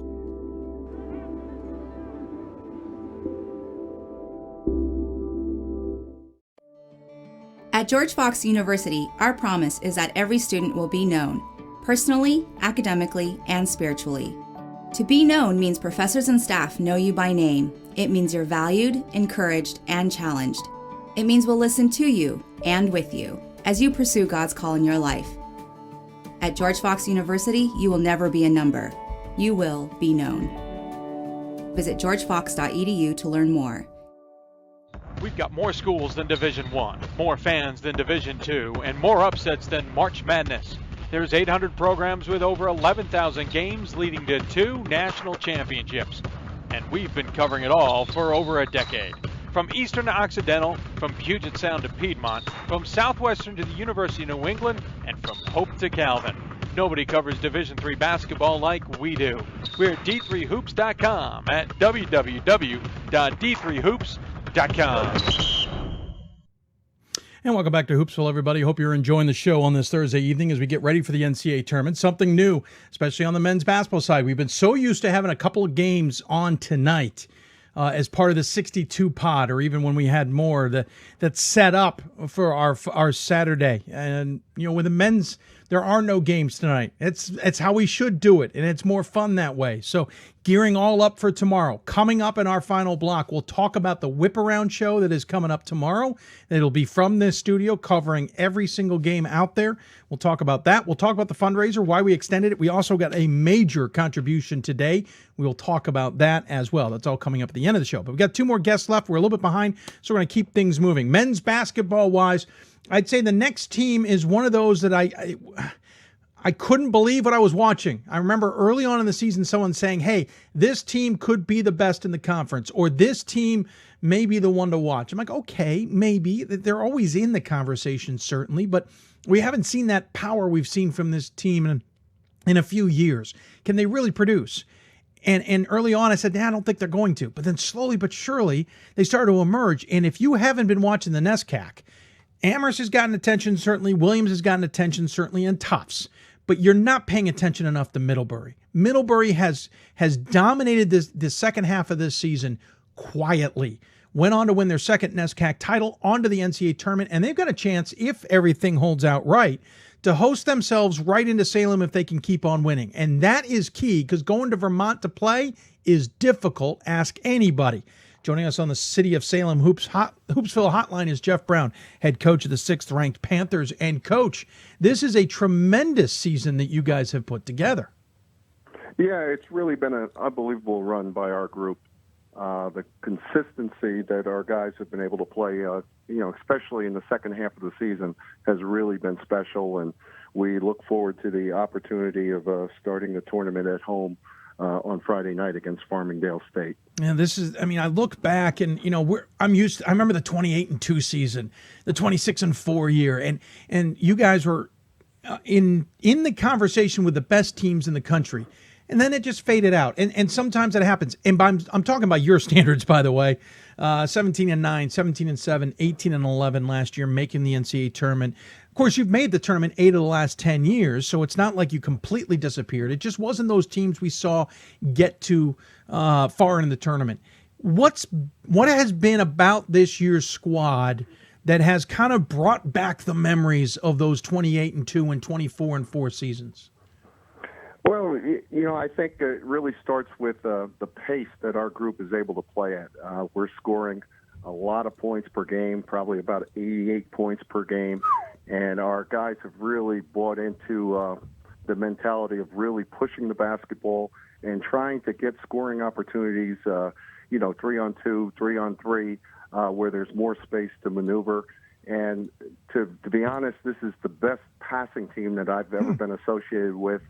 We're averaging 20 assists per game, and we play with a dual point guard mix with Jake Brown and Jack Daly, and both of them are leading the NESCAC with over 6 assists each per game. Yeah, your stats jump out at me. It's one of those where you're like, okay, Middlebury's playing well. It's a deep NESCAC. Okay, but let me go look at their, what is this? Matt St. Amor, if no one knows about Matt, they're definitely got their head in the sand. NESCAC Player of the Year, I think 2 years in a row now.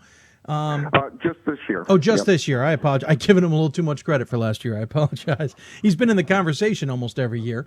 22 points a game, 5 rebounds a game, essentially 3 assists a game, shoots 46% from the floor, 42% from deep. And then Zach Baines, nearly 14 points a game. Jake Brown, I'll say it somehow. 12 points a game. Jake Daly, you mentioned 11.5 points a game, nearly 10 points from Odessa Majors. And you mentioned the two guys, Brown and Daly, 6.2 and 6.1 on assists. I already mentioned St. Amor with 3. I remember what this team looked like when we saw you at the Hoopsville Classic back in St. Amor and Brown's first years. And it was good, but this is a whole nother beast. Yeah, I think, really the key has been the pace, and that everybody has brought in with the mentality of one more, throw the extra pass, find St. Amor whenever he is open. And that attack has really kind of worn teams down throughout the year. Well, that's the key here. You have St. Amor, and he's certainly a huge target. And as you say, come down, find him on the floor, and see what you can do. But you've got other guys who are scoring in double figures. It's clear that two things are happening. He's finding ways to produce, but he also knows when he needs to hand it off to his teammates, and his teammates aren't letting him down either.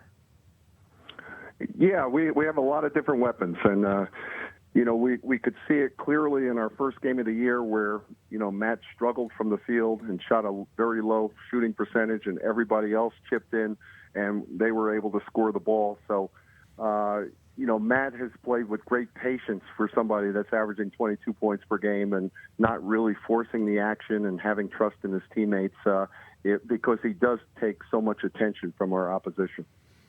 You got some interesting results this season. You beat Illinois Wesleyan by 2 at the Staten Island tournament. You beat Staten Island by 11. Southern Vermont you beat by 6. There weren't outside of maybe the Illinois Wesleyan and the Staten Island game. Admittedly, well, you lost to Endicott by 4, and you got Eastern Connecticut, but there wasn't anything that seemed like jump out at you guys, and it felt like you maybe stayed under the radar a little bit. Did that maybe help this team mature this year, that you didn't have a lot of the pressure early on? Yeah, not so much. I don't think. I think we kind of put a lot of pressure on our guys because we did talk a lot about trying to be the first Middlebury College basketball team to go back-to-back with NESCAC titles. And, that was something that was a common theme throughout the year. And, it was really gratifying being able to cut down the nets at Tufts on Sunday afternoon. Well, it's amazing. Whoever hosts the NESCAC tournament, we should just assume isn't going to win it anymore. I don't think the top seeds won it the last 4 years, maybe, including you winning it the last 2 years, winning it at Trinity last year, winning it at Tufts this year. You beat Williams by 22. You beat Trinity by 16. Bates is about the only one who gave you a challenging game. And I'm going back a bit here. I mean, Colby you beat by 9 back at the beginning of February, but you have dominated the NESCAC, and the NESCAC has probably been the deepest and the best it's been ever. What is it? Just matchups? What is it about your squad in terms of the NESCAC that was so dominating? Well, I think the resiliency of our group, because our last loss 12 games ago was at Williams, and it was a 20-point loss on their court. And to be honest with you, Dave, I think that was really the defining moment of our season, because it really gave us an opportunity to refocus, re-energize, get back into the gym, working, and knowing that on any given night somebody could, hammer us and so forth. And we've been able to reel off 11 straight wins from that point, including the championship game against Williams on Sunday. Oh, you took my next question. Well done. It saves us some time. It does look like that might have been the defining game. You got Farmingdale State ahead of you at home, which I know is huge. Getting a chance to play at home is important for you guys. What do you see in Farmingdale State that concerns you? What do you see that you might be able to take advantage of? Well, I think the thing that concerns me the most is their ability to rebound the basketball. They're really a strong team up front on both the offensive and defensive boards, along with their ability to defend. They're holding teams down to about 38% from the field. And on the offensive end, they're a team that just has a lot of balance. 4 of their starters and their 6th man are all in double figures. So they have shown that they can get points from a variety of guys. And I think those are the things that really kind of concern me. What we'd like to be able to take advantage of is, again, playing Middlebury basketball, getting up and down the floor, having many possessions, and looking to try to wear them down over 40 minutes. Not that you look that far ahead, but we've been asking this of all our coaches. Lycoming and Cabrini's on the other side of the bracket in your neck of the woods. One of them is going to come out of that one, and you're hopefully going to get past Farmingdale State, though certainly the Rams would like to change that. What do you see in those two on the other side out of the Mid-Atlantic and Atlantic that concerns you, or that you think you can take advantage of as well? Well, I think the biggest thing is I think both teams are very athletic, and their athleticism is something that kind of concerns me in terms of trying to keep quick guards in front of us. Both Tim McDonald from Cabrini and Guy Ramcourt from Lycoming do an excellent job. It's very impressive, the margin of victories that Lycoming has had of late. They went through their conference towards the second half of the year, and many of those wins were double-digit wins for them. So I think you get to this point of the year, Dave, everybody's got a quality ball club, and, it's just next game on. Yeah, I completely understand that point. One last point before we let you go. Matt Seymour named a Jostens finalist, one of the 10 on the men's side, and there's obviously 10 on the women's side. What does that mean to not only have a player who's recognized by the conference as being the best in the conference, but one who's at least up for an award that says, you know what, he's good on the court, he's also good in the classroom, and he's good in his community? Yeah, I mean, Matt's really a special young man. You know, he's a quality individual. He's really embraced the Middlebury community and has given so much to our local community in terms of, teaching in the schools, coaching an AAU team, organizing Relay for Life, a cancer fundraiser, working on campus with the Green Dot program, which works with sexual violence on college campuses and so forth. You know, he's given us, so much during his 4 years, and he's just really a special young man. And I'm really happy that, the type of career that he has had here at Middlebury. In high school, he's one of 6 players in the state of Vermont that have scored over 2,000 points in high school. And right now at Middlebury, he's at 1,600 and change. So he's really, really developed and expanded and has really put our team on his back. It's pretty impressive. And quickly, before I let you go, if people don't know, Jake Brown's your nephew. What's it been like to coach your nephew for the last 4 seasons? You know, Dave, it's been unbelievable. From day one, just his work ethic and passion. And, his teammates refer to him as JB. Back when I was in college, I was JB. And, right from the start, I just would get, chills, just hearing his teammates react to him and calling his nickname and so forth. And he's really developed into a quality player. He's a very athletic guard who has had 500 career assists here at Middlebury. And just a great, great competitor. And a big key to our season this year is that he's improved his three-point stroke, and he's shooting at about 40% from the field. And in the first half against Williams on Sunday, when we were struggling a little bit to generate some offense, he was able to go 3 for 3 from the three-point line. And, it's just really been a great group of seniors that we've had a chance to coach for 4 years. Well, it certainly has developed into a magical season this year. We certainly wish you luck. Love to see you back in Salem, whether it means you got there with the team or Matt won the award and we see you there. Whichever case, I hope I get to run into you. In the meantime, I always give the coach the final word. Any final thoughts you want to share with those tuning in? Yeah, just that I'd like to mention 2 other of our seniors this year. Brian Jones is sort of our Vinnie Johnson microwave player off the bench on the perimeter. And in one of our league games against Hamilton, he came off the bench and got 25 points in 20 minutes. And being a bench player, it's sometimes difficult not knowing how much you're going to play and when you're going to play and so forth. And Brian has really excelled in that role. And our other senior, Liam Naughton, was initially a walk-on, and he's really worked hard, and now he's in our rotation and playing some minutes and, being a great leader in practice and in games and so forth. And I just give, it's a great senior class along with Matt and Jake, and, we're certainly going to miss them a year from now. Well said. Well done. Congratulations to that senior class, and good luck this weekend, Coach. Well, thank you very much, Dave. Absolutely. Jeff Brown joining us from the 6th-ranked Middlebury Panthers. Again, the team is 24-3 this season. It'll take on Farmingdale State. Winner of that game, it will play in Vermont against Lycoming or Cabrini. I think the last time Cabrini was in this gym, at least in the NCAA tournament, Middlebury lost to Scranton in 2012 in the Sweet 16 before Cabrini just dismantled the Royals on their way to the Final Four. Cabrini almost won the national championship against Whitewater that year. Talk about a little bit of quirk, Cabrini heading back to Vermont. Going to take another break. When we come back, we will talk to women's head coach Cameron Hill at Trinity. They're having a pretty darn good season themselves. What they have left to prove and whether there's any pressure on them, we'll find out. You're listening to Hoopsville, presented by D3Hoops.com from the WBCA NABC Studios. More Hoopsville after this. Defining moments. Championship dreams.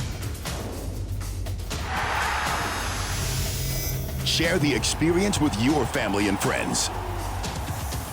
The 2017 NCAA Division III Men's Basketball Championship, March 17th and 18th at the Salem Civic Center in Salem, Virginia. Visit ncaa.com/tickets for your tickets today. My name is Marcus Walker. I was All-State, won a state championship, a high school All-American, and played college and pro ball. I played because I love the game. I grind to be the best. I sweat because I put in work. I'm strong because I believe. When I want to bring it before game time, I come to the house that college basketball built, the CBE. No matter your skill, take it to another level. Elevate your game right here at the College Basketball Experience at Sprint Center. I used to never really talk. Ever. I was afraid if I said something wrong, everyone would laugh at me. But then I started to play golf with Special Olympics. It helped me to find my voice. And now everyone else is speechless.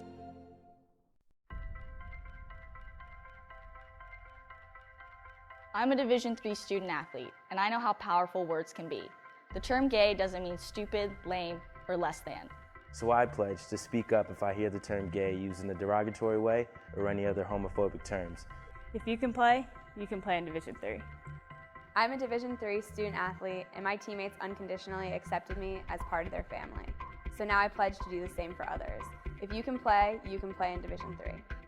Welcome back to Hoopsville, everybody. A crazy Thursday show as we're slamming a lot into this one.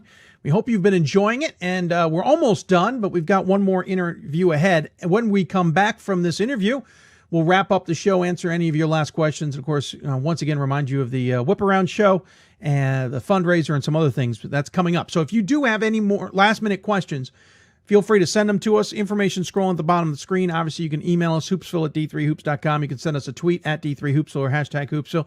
You can message us on Facebook Live as well, facebook.com/Hoopsville, where we're simulcasting the show. Lots of places. Just bear with us as we continue to talk to coaches. We can't answer the questions necessarily right away, especially in the sense of pre-tape segments, which this one is. Team that we've had on our radar for a while, but we just didn't know when the right time was to talk to them. Well, this is as good a time as any. The Trinity Tigers out of Texas, having one of the best seasons in program history, 26-1 on the season so far. That one lone loss to Texas Lutheran back on January 14th, they have made up for twice, beating Texas Lutheran in the championship game of the conference tournament, 78-67. They are on the road this weekend to Texas Dallas, just the way the tournament works out, even though they are probably one of the top seeds in the entire bracket. What does it all mean? Well, let's go to the Hoopsville Hotline, sponsored by the City of Salem, and talk to Cameron Hill, who joins us from the 7th-ranked Trinity Tigers. Coach, welcome to Hoopsville. Dave, it's good to be here, man. Thanks for having us. Absolutely. Appreciate you taking the time. Again, you guys are technically the top-ranked team in this. You are in Texas, Dallas, because it's easier to get Hendricks over there without spending an extra flight. And you weren't at home last weekend for the SCAC championship. I guess to some degree, this is kind of par for the course. There's no question, man. One of the reasons we've had the success we've had this year is because we have mature players. They all understand the economics of this deal, and we all have tons of respect for the NCAA. Nobody's out to do anybody wrong. This is just a tremendous opportunity for us to be in this position. And quite frankly, man, we'd have been happy to go anywhere in the country to play. It's the opportunity to be a part of this tournament that means the most. And that's what our focus is on, and that's what our focus has been all year. I know there's probably a rivalry in Texas, but and you guys coming from San Antonio, but Dallas ain't all that bad. No, Dallas is great, man. We got a lot of people here. It's like a home away from home.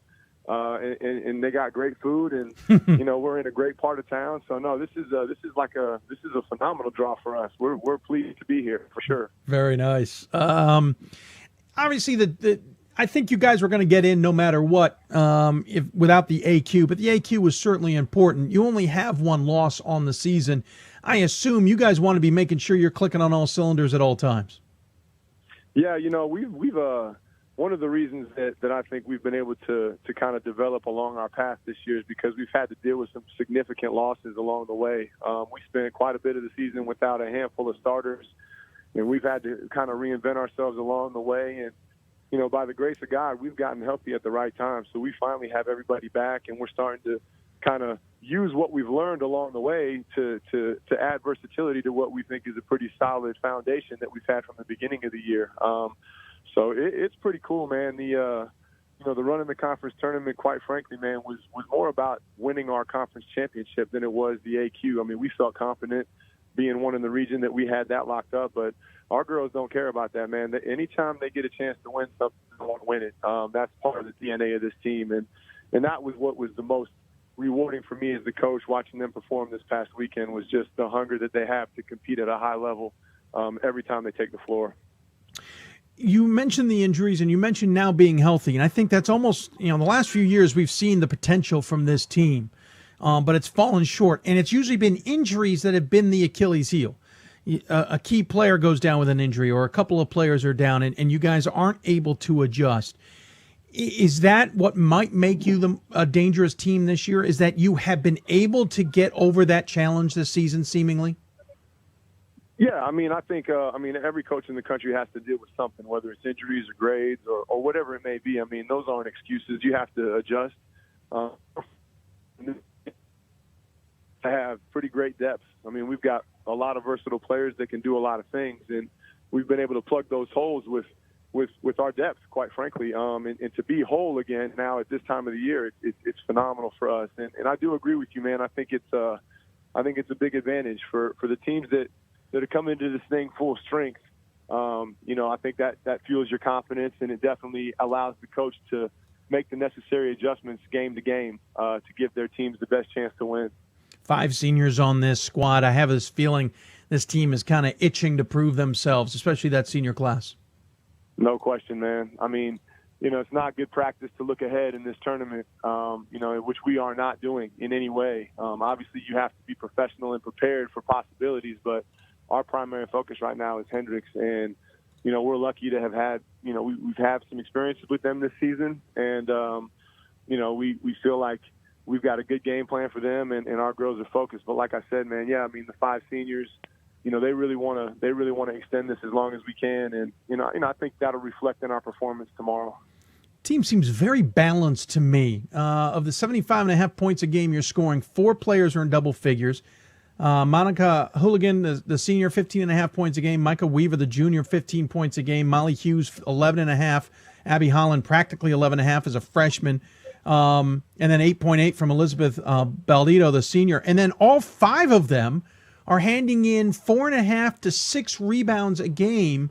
There's nobody who dominates the boards. Everybody seems to get there. This seems like a very balanced unit. Yeah, no, I mean, and that's the key. I mean, you got a lot of teams that have just beasts. They can score, they can rebound, but at the end of the day, that's one person.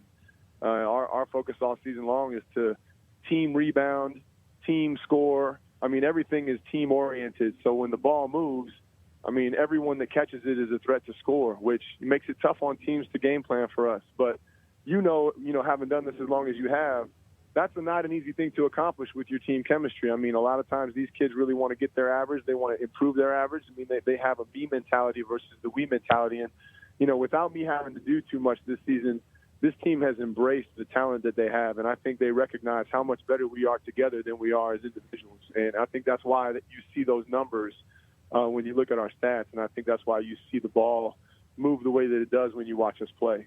Your one loss being to Texas Lutheran back on January 14th, 85-78. The game the day before at Southwestern, you barely survived by 6. It seems like that might have been the crossing point of the season. Maybe a bad weekend, and after that, the team seemed to get the focus. Colorado College went down by 32, and you stomped out University of Dallas by 15. Is that a fair assessment of where the season was, and what was it about that loss that seemed to wake you guys up? I think when you're staring at an undefeated season, and obviously we have great programs at our level that have accomplished that this year, but every game gets a little bit heavier. And I think for us, never having been undefeated that far in the season before, I mean, it was one of those games where the wheels came off for one quarter, and it was enough for them to secure a win. And I think when we got back on the bus after that game, everybody realized that, the pressure's kind of off us now. We can go back to just being us and playing the way that we want to play. And, it's an opportunity to learn, which is invaluable, I think. But you never know how your team's going to respond, and we're very fortunate that our girls, and that's when the injury bug started to hit us too. In spite of the injuries and in spite of loss, they stayed focused on what they felt like we were capable of, and obviously the proof is in the pudding. They were able to respond, and going undefeated the rest of the way has been just awesome. And I couldn't be more proud of how mature they've been in handling all of this. I mean, that's a big part of why we are who we are. Hendricks ahead of you, 18-10 overall, winners of the SAA. What do you expect from this game? What do you need to do to get past them? Drew's such a good coach. I think he's got such a bright future. I mean, even though you can't quite tell if he's coaching or auditioning for Cirque du Soleil when you watch him on the sidelines, but he goes hard, man, and his team certainly reflects that enthusiasm, man. You just can't question their passion. They've got one of the best posts in the country, and they've got one of the best utility players in the country. They're as dangerous as any team. And like I said earlier in the segment, man, you just look at this from a one game at a time standpoint. So our primary focus is to match their intensity. And I hope I don't pull any muscles trying to keep up with Drew on my end. Yeah, you might not be able to do that. Drew's not happening. I don't see you being able to do that. If you get past Hendricks, I know you don't like to look too far ahead, but on the other side of that matchup is obviously Texas, Dallas, the host this weekend. Potentially they're going to be your matchup. You also could see their opponent in Claremont Mud Scripps out of the SCIAC. What do you see in those two teams? It's cool, man. When I saw our pod, I thought, man, somebody's looking out for us, not because I feel like we have an advantage, but we've played all these schools either this year or last year. I think Polly is the standard in Division III coaching. There's never been a game that I've competed with her where I don't leave the floor feeling like I learned something as a coach. I mean, she just challenges you, and her players are incredible. They play hard, and they're talented, and they're deep, and they're tough. They're everything you want. And the same thing with Kristen. I mean, I've only got the one game from last year as my experience with her, but I mean, her girls execute. I mean, they had a game plan that was brilliant for us last year, and the respect that I have for her and the preparation that I know she's done this year, I mean, they're going to be a tough out for UTD. I think it'll be a great game. Provided we're able to get through Hendricks, I think the next matchup, whichever way it goes, is going to challenge our girls both physically and mentally. And I think that's one of the things that we've proven pretty effective with this year. So, you got to tip it up and play the game, obviously, but, we like that we have prior experience with all three of these teams for sure. Well, I appreciate you taking time out of your busy day to talk to us about the weekend ahead. We certainly wish you luck against Hendricks, and if that works, your next game as well. Hopefully we're talking about you in the second weekend. But as always, we give the guests the final word. Any final thoughts you want to share with those who may be tuning in? I want to just appreciate real quick the SCAC and everything that they represent, and we're very proud to represent them in the national tournament. And thank all the people back at Trinity for the support they've given us all year long. It's been incredible. The students, the administrators, the faculty. I like that you let us do this so that I could check these boxes, but it's been awesome the entire time. And obviously, thanks to you, Dave, for having us on. It's always a pleasure to be on your show. Absolutely. Well, thank you, Coach. Appreciate the time. Good luck, and we'll talk to you soon. All right, brother. Cameron Hill joining us from Trinity, Texas. Again, the team is 26-1 overall, second most wins in program history. As we mentioned earlier on, the record, if you're curious, is 28. They will take on Hendricks in the first round, and should they get past the Warriors, they will face either Texas Dallas or Claremont Mud Scripps. We alluded to Claremont Mud Scripps. Remember, they beat Trinity in the first round last year. Going to take another break. When we come back, answer your questions. We'll give you a brief idea of what's going to happen in this studio Friday and Saturday with a whip around show. Also talk about why we extended the fundraiser and plenty more. Wrap up the show when we come back. You'll listen to Hoopsville, presented by D3Hoops.com from the WBCA NABC Studios. More of our Hoopsville tournament preview when we return. We've got more schools than Division I, more fans than Division II, and more upsets than March Madness. There's 800 programs with over 11,000 games leading to 2 national championships. And we've been covering it all for over a decade. From Eastern to Occidental, from Puget Sound to Piedmont, from Southwestern to the University of New England, and from Hope to Calvin. Nobody covers Division III basketball like we do. We're at D3Hoops.com at www.d3hoops.com. At George Fox University, our promise is that every student will be known, personally, academically, and spiritually. To be known means professors and staff know you by name. It means you're valued, encouraged, and challenged. It means we'll listen to you and with you as you pursue God's call in your life. At George Fox University, you will never be a number. You will be known. Visit georgefox.edu to learn more. I'm a Division III student athlete, and I know how powerful words can be. The term gay doesn't mean stupid, lame, or less than. So I pledge to speak up if I hear the term gay used in a derogatory way or any other homophobic terms. If you can play in Division III. I'm a Division III student athlete, and my teammates unconditionally accepted me as part of their family. So now I pledge to do the same for others. If you can play in Division III.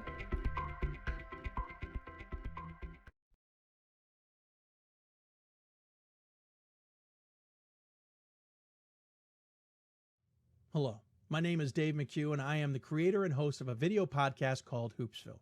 And this is our studio. Hoopsville is the only show of its kind. We focus on Division III basketball and are currently in the midst of our 14th season on the air. When we started in 2000, none of this existed.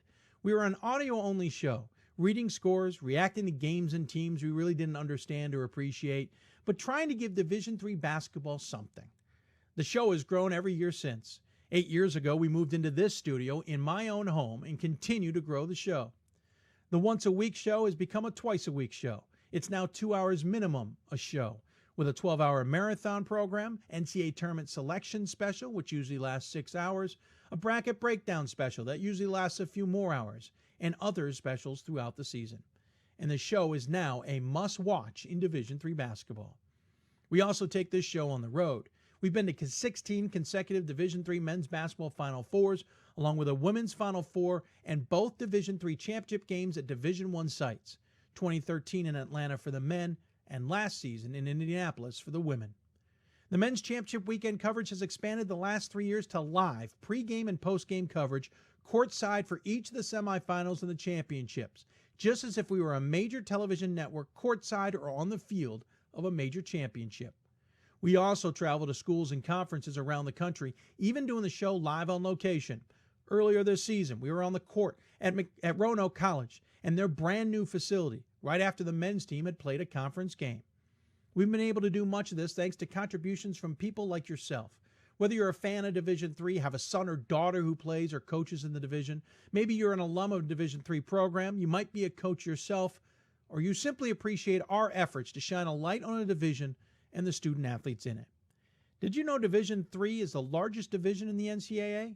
There are 441 schools who play women's basketball, 426 who play men's, but they only get a small percentage of the media's attention. These student athletes don't get athletic scholarships to play basketball. They play because they love the game and are good enough to play in college. Only 6% of high school athletes play any sport collegiately. Less than 4% play basketball on the collegiate level in any division. Majority of those choose Division III. That's why we're passionate about covering these teams and shining a spotlight on their successes as well. This isn't our job, but we treat it like it is. We want to make the teams, coaches, student athletes, fans, and even the schools themselves feel like someone cares about the effort they're putting in each day, even if the school isn't going to end up with a championship. So on each show, we interview coaches, student athletes, regional reporters, and administrators about what is going on around the country and how our team's performing. From Maine to Washington State, from California to Georgia, not to mention from Minnesota to Texas. We cover every region, every conference, and try and talk to as many teams as possible. But we can't do it without you. We consider our fundraising efforts to be very much like public television. This show is for you, and whatever you are able to donate allows us to keep doing the show. From upgrading, maintaining, or buying new equipment, to traveling to schools and regions to better cover the sport, to even paying the bills that accumulate for running this show. You know, the internet is not free. So as a token of our appreciation, we will thank you publicly for your support, even send you a t-shirt or other Hoopsville swag, maybe even interview a guest of your choosing, or even yourself about why you love Division III basketball so much. It's your choice. We appreciate your support. We value our fans as much as we value the coaches and student athletes who are trying every day to do their best and compete. So please consider helping us cover Division III basketball the way we believe it deserves to be covered. And don't forget to tune in to Hoopsville Thursday and Sunday nights starting at 7 p.m. Eastern, or watch it on demand or listen to the podcast. Because if you want to know about Division III basketball, you've got to watch Hoopsville.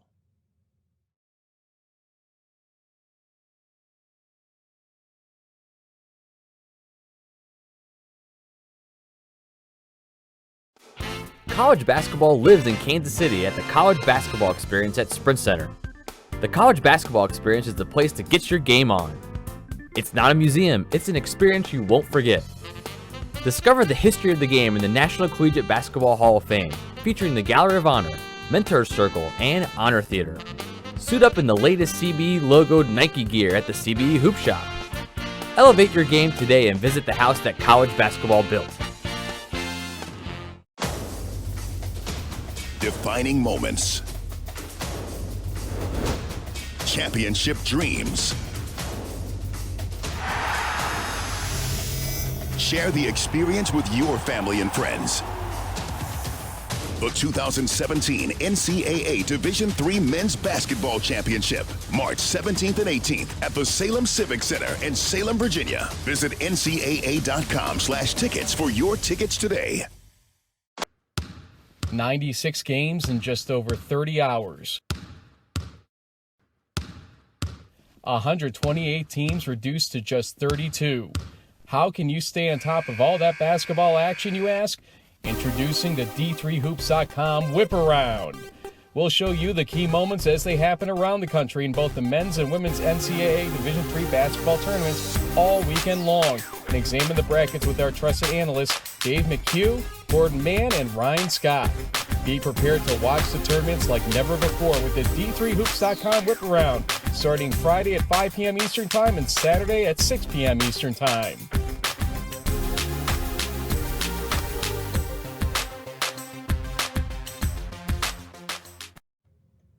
Yeah, you heard that right. It's the Whip Around, D3Hoops.com Whip Around, brand new to our arsenal, let's call it. We are debuting it here tomorrow night, 5 o'clock Eastern Time from these very studios. I will, for the first time in these studios' history, be joined by somebody else besides me or my wife, who comes down occasionally during the show to drop off a bite to eat. You might have seen her during a few marathons in the past. Gordon Mann and Ryan Scott will be here, may even be joined by others to help us pull this off. This studio will be a-buzzing as we cover everything in Division III on Friday and Saturday night. It is a little bit different. Normally we go out to a site, 2 of them even. Last year I went to John Carroll for Friday, and I went down to a rather empty Marietta gym on Saturday after their upset on Friday. And then we head home, and then we do it again on the following weekend. Well, we're going to try something new. We're going to be in here, and we've gotten permission from the NCAA and Turner Sports to dip into broadcasts and bring you what's going on around the country, just as if you're watching the NFL Red Zone, but on steroids in comparison. We've got 124 games, or 124 teams and 62 games to pay attention to on Friday. And we have another 64 teams and 32 games to pay attention to on Saturday. We'll talk to coaches when we get the opportunity. We may even dip into press conferences. We'll get reports from those on site at certain places to see how games finished and how things turned out, while breaking down the games from our point of view as well, and also giving you insight that only we can provide you, those who cover Division III on a national level. You won't get this anywhere else. And we will do it the way it's designed to be done, and that means go crazy, folks. So we will dip into games, we'll check out what's going on, try and bring you buzzer beaters the best we can. As we said, talk to coaches if we can, talk to even players if necessary, etc., etc. So starting at 5 o'clock Eastern Time on Friday for round 1, and 6 o'clock Eastern on Saturday for round 2. If it goes well, this is a wide open idea that is going to not only change how we do things at D3 Hoops potentially, but it could also have an effect on a number of other areas, including D3 football and the like. So that is here. And yes, by the way, we will also air a Hoopsville show on Sunday. So we've taken the craziness that is the final weekend of the regular season and conference championships and doubled down on the opening week of the tournament. So again, Friday night, 5 o'clock Eastern time, the Whip Around show, and we will go crazy with that. Saturday at 6 o'clock, we will dive into it yet again. Gordon Mann, Ryan Scott, and myself right here in the Hoopsville studios. And then we will air Hoopsville live at 7 o'clock on Sunday and get updates wherever we need to get updates, et cetera, et cetera. So that's this weekend. The following weekend, the plan is to then go out to sites like we normally do. Normally I follow the men, and just looking at the men and where things could be, there's a number of places I would love to be that next weekend. That said, if this thing is so successful, we may even double down, but we're way, way, way too far ahead of ourselves considering that. A reminder that I, along with Gordon Mann and Ryan Scott, will be at the men's Final Four in Salem, Virginia. I want to thank our partners at the City of Salem and the Old Dominion Athletic Conference once again for being the sponsor of our hotline number. We hope you will join us there. It has been confirmed I will be on the analyst for the web stream productions of the semifinals, All-Star Game, and now it looks like championship this year for Turner Sports and the NCAA.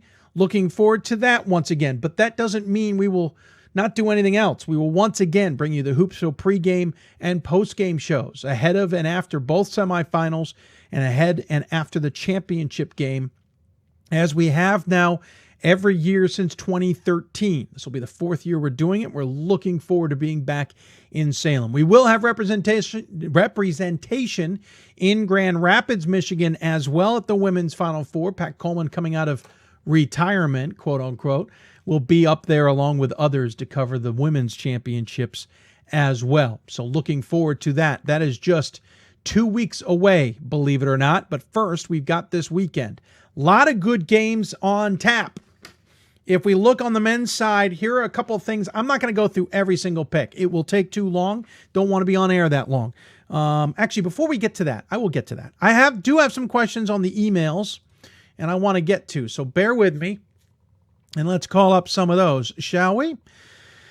Whoops, I can't find one of them. Hold on a second. I apologize. There it is.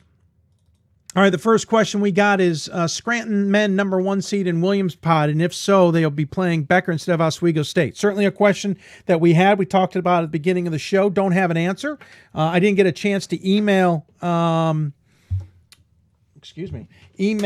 those to find out what that is, but I will try and find out an answer to that. It certainly will be interesting to find out along the way. Don't think we got, honestly, it's been kind of quiet on the email front here today, which kind of surprises me. So last chance, if you do have a question, email us, hoopsville@d3hoops.com, or tweet us at D3Hoopsville or hashtag Hoopsville. You can also ask us questions in the chat rooms of the Hoopsville pages and such. We will try and answer those questions as best we can here momentarily. One person says, tough weekend for my Whitworth. There are 2 Whits, both in the tournament, could be playing in the second round, Whitworth and Whitman. This person, Daryl, says, tough weekend for my Whitworth men's team. If they can survive CMS, they'll get a 4th shot at number 1 Whitman. Tough overtime loss at Whitman in the Northwest Conference Tourney Championship. Hope they haven't run out of gas. I agree with you, Daryl. I do too, but this is nothing against Whitworth because I've always had my money on Whitworth. But Whitman just looks so good in comparison to Whitworth this year. Beating a team 4 times, as the 3rd time certainly can attest to, is difficult, but we will see what happens. Unfortunately, Northwest has got to do that. They've got to go through each other. On the women's side, George Fox and Whitman have to kind of eat their young in the first round before potentially facing Puget Sound in the second round. Granted, we'll see if that works out, but it's tough. It is tough, and I feel bad. Ryan writes, tournament whip around. You guys are nuts. Looking forward to all the coverage the next several weeks. Now, I think this is more about us being smart. We're not on the road the first weekend. necessarily. Go Ryan and Gordon will come down here. But we want to see if we can do things a little bit differently. That's why we want to try this whip around show and see how it does. Not sure if this has been answered before or anywhere else. Your men's Final Four picks. Haven't gotten to them, Ryan. I will get to them in just a moment, making sure we don't have any other questions out there first. But I will get to my Final Four picks. Now, I will say, I'll probably get to them right now. I will say, actually, before we do that, let me actually get to the fundraiser. We extended the fundraiser to early next week because we hadn't hit our goal. Plain and simple. And we want to hit our goal, but we can't extend it past next week. That's the bluntness of it all. We started at 52% of our goal, and there has been a massive donation today. I want to thank whoever it was. It is listed as anonymous. $1,000 donation today to take us in part over $6,500. We are 4 days away. Our goal is $10,000, and we would like to hit it. But I want to publicly thank our friend Ron Berger for his donation. Looks like we'll be striking up a guest of his choice. Daryl Farron made a significant donation himself. Daniel Farron, I apologize, Daniel. Thank you very much, Daniel. Looks like we may even get Daniel on a future show, unless he has another idea out there. Again, there's that anonymous donation right there. As you can see, anonymous, we don't know who that is. Want to thank that individual wholeheartedly. That's one of the biggest donations we've got that don't include my parents. So thank you very much. Greg Johnson made a donation a couple days ago. Appreciate that. Another anonymous donation, both of those for $85. D3 Hoops has been a big supporter. Pat Coleman especially, nice donation of $400. I want to thank those guys, as always, for their donation. Courtney Cunningham, thank you for your donation, along with John LeClaire, another anonymous one in there for a significant amount of money. Doug Picard, looks like we'll be getting a guest of Doug's on the show, hopefully by the end of the year, if not early next year. And some others that have donated. Really appreciate it. More information, you can find it on our Facebook page, our Twitter account. You can find it on our show pages. It will run out in 4 days. Plain and simple. We can't extend it beyond that. We'd like to hit our goal if at all possible. Falling short would kind of hurt a little bit. Remember, we only get to keep about, I'd say about 10% of that goal. So maybe about 12. I'm sorry, we lose about 10 or 12% of that goal due to fees and all that. So if you consider it, please do. We appreciate it nonetheless. All right, so let's get to our Final Fours. I'll actually start on the women's side. I'm going to name you a couple surprises first and then just say who I think it is. Just be advised, I might change my mind by tomorrow's game starting. This is kind of me on the whim. I didn't really sit down and look at it. Me kind of going on some guts. Here's who I think may get there. But in the meantime, I may change it. I'll give my Final Fours tomorrow as games get going. A couple surprises. Let's start with that. I don't think FDU Florham gets out of the weekend. I think the winner, Babson and Messiah, will win that, and I'm going to go with Messiah right now. Another surprise, someone's going to hate this, but I think RIT might upset Ithaca. Go ahead, put it on the bulletin board in the locker room. Ithaca, go right ahead, but I think RIT might surprise some people there. As good as Ohio Northern is, I'm going to fall back, and I know this is bulletin board material. I'm going to fall back on their tendencies. Haven't gotten out of the first weekend in a number of years when they've been in the tournament. I got Trine coming out of that weekend. I like Geneseo. Maybe I'm a little too emotional about it, but I like Geneseo to at least get to within doorsteps of the Final Four. Whether they get to the Final Four, I don't think so, but I like Geneseo. Other surprises, don't really have any on the left side. On the right side, I don't think St. Thomas gets out of the weekend, believe it or not. I think the Superior games are more difficult than people realize it's going to be for St. Thomas. And with Chicago or Wartburg on the other side of it, I like the numbers against St. Thomas. I take Chicago coming out of the weekend. I also like Marymount, believe it or not, coming out of the weekend. I think we're going to have a big matchup next weekend between Puget Sound and Trinity. I like the looks of that. Tufts, I think, is too dominant, and they will move along relatively easily through the weekend. Look for low-scoring affairs in that one. I also like Wash U, and I like DePaul. Nothing against Oshkosh. I just wonder if they're a little bit vulnerable right now. As far as my Final Four, as it sits right now, I have Amherst going to be taking on Thomas More and Trinity taking on Wash U. That means, for all of you keeping track at home, that only 2 of the undefeateds move on and only 1 will get to the title game. But that's what I've got. I reserve my right to change my mind by Friday's show. On the men's side, I think it's going to be a little bit more wide open, a little bit more crazy. First and foremost, I think the upper left block will be all over the place a little bit. I like Whitman to get out of the weekend, but I've been a fan of Hardin Simmons all season, and people just don't realize it. Nathaniel Jack with Ford inside and the other players that complement those two guys. I like Hardin Simmons, and I'm going on a flyer. I'm taking them all the way to the Final Four as of now. That doesn't mean I don't change my mind and change that to Whitman. Basically, I think it's Whitman or Hardin Simmons. I know Marietta is in there, but especially if they play Hardin Simmons, I think Marietta is going to have some problems. I really like Hardin Simmons. I don't really have any other upsets really jumping out at me in that group. As much as I've warned about Albertus Magnus, I think Rochester will still get it done in the Palestra. In the lower left, I do not have Christopher Newport getting to Salem. As much as I like them, I'm going to finally put all in on Ramapo. I know I'm risking it here. I'm kind of going the opposite of what I did with Ohio Northern. Ramapo has been the one who struggled to get out of the opening weekend, as of most NJAC teams. However, I think they get it done this time. I think Ramapo will be the ones who beat Amherst, and I think Ramapo will beat Christopher Newport. That said, that Christopher Newport team can be good. I just think Ramapo's got some odd parts that people can't match up against this season. Unfortunately for Ramapo, I've got their season ending in the Elite Eight to Babson. I just don't think Babson is a team you can. I think Babson can only beat themselves, to be honest. And the MIT game would be an example of that in the championship. Didn't play two starters, got down at halftime for the third time against MIT, seventh time this season, and this time came within a shot of coming back, just ran out of time. They have those two starters, and I think it's a different game. I think Babson is to watch out for out of there for sure. Upper right, I like Middlebury, especially if they're going to stay at home. I hate nothing against anybody else, but Middlebury is just too good this season. I do like Salisbury to play them in the Sweet 16, but nothing against Salisbury. I've been a fan of the Seagulls. Middlebury, as Coach Brown described, has got too many high-powered options. I like Middlebury all the way to Salem this year. I think they'll take on Oswego with the opportunity to do that. I think Oswego will finally step up and prove themselves, but I think Middlebury is the one that gets all the way. Lower right's a hodgepodge for me. I can change my mind 6 ways to Sunday. Right now, I've got River Falls all the way to the Elite Eight taking on WashU, and WashU making a reappearance in Salem for the first time in quite a few years. But I could change my mind 6 ways on this one. I could have Benedictine beating River Falls because I think Benedictine is better than advertised.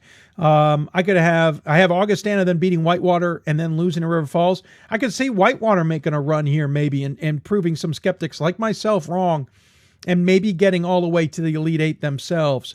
Oshkosh could upset Hope. I've got Hope winning that one, but Oshkosh could win that one and maybe give WashU a run. Heck, WashU's season could end immediately if Ty Sabin gets on a tear for Ripon and WashU has no answers.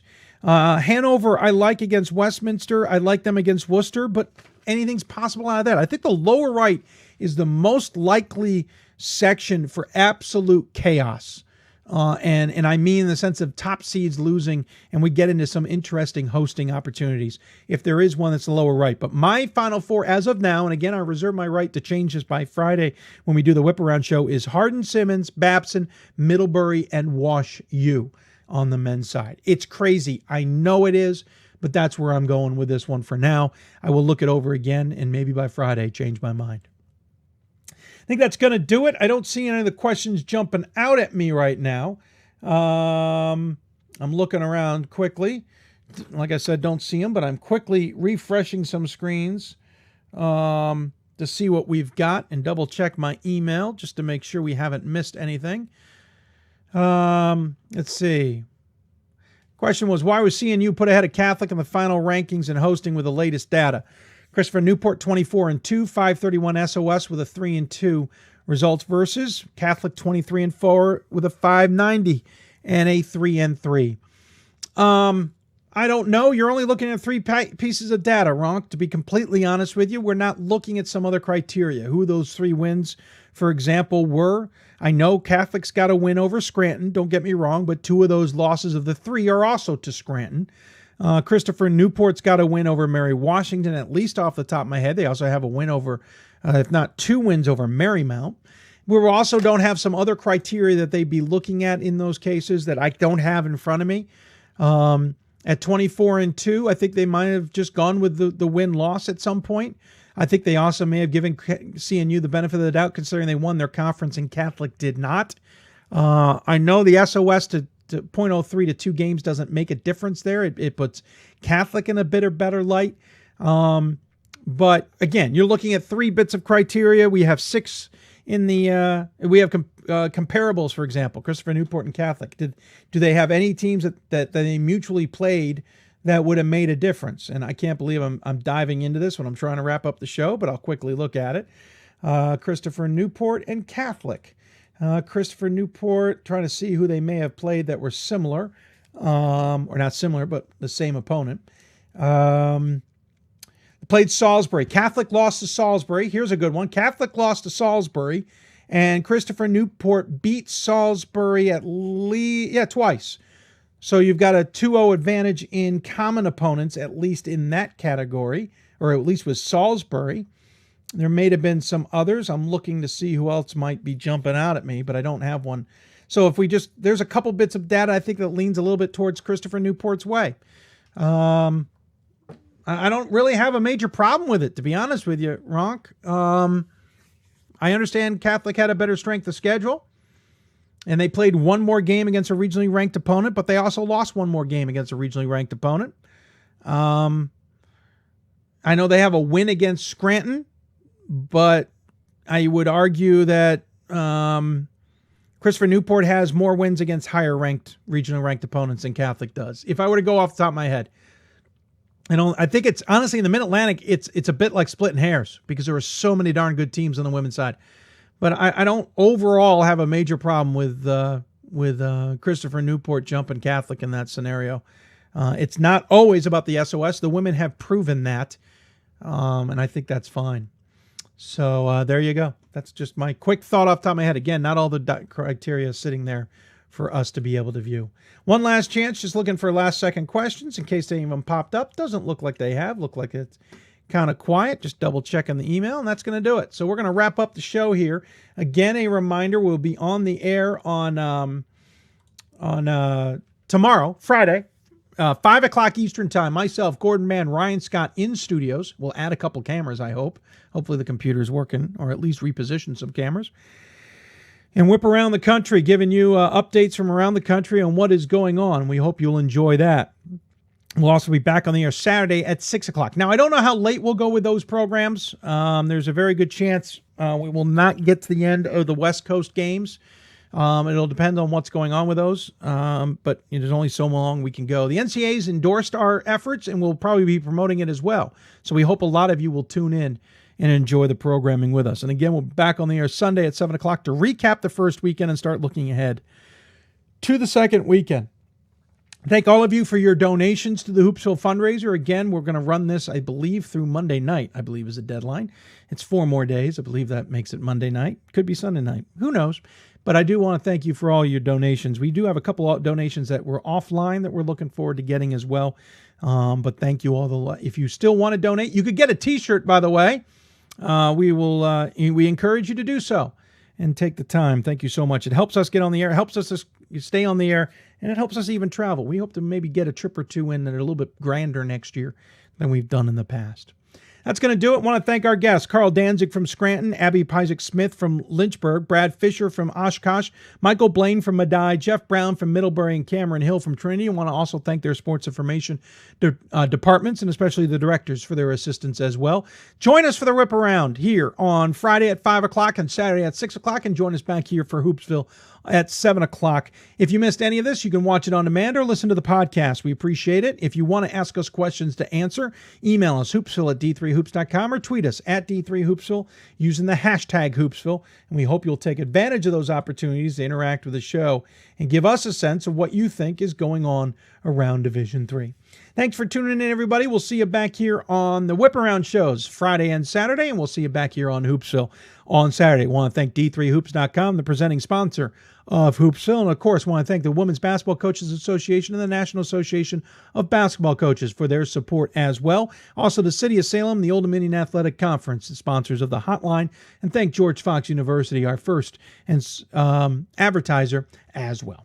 Thanks, everybody. Have a good night. Enjoy the opening weekend of the NCAA tournament. We hope you'll join us at D3Hoops.com for said tournament, and we'll see you back here on Sunday night, 7 o'clock Eastern. Remember, if you want to follow Division III basketball, you've got to watch Hoopsville. Good night, everybody.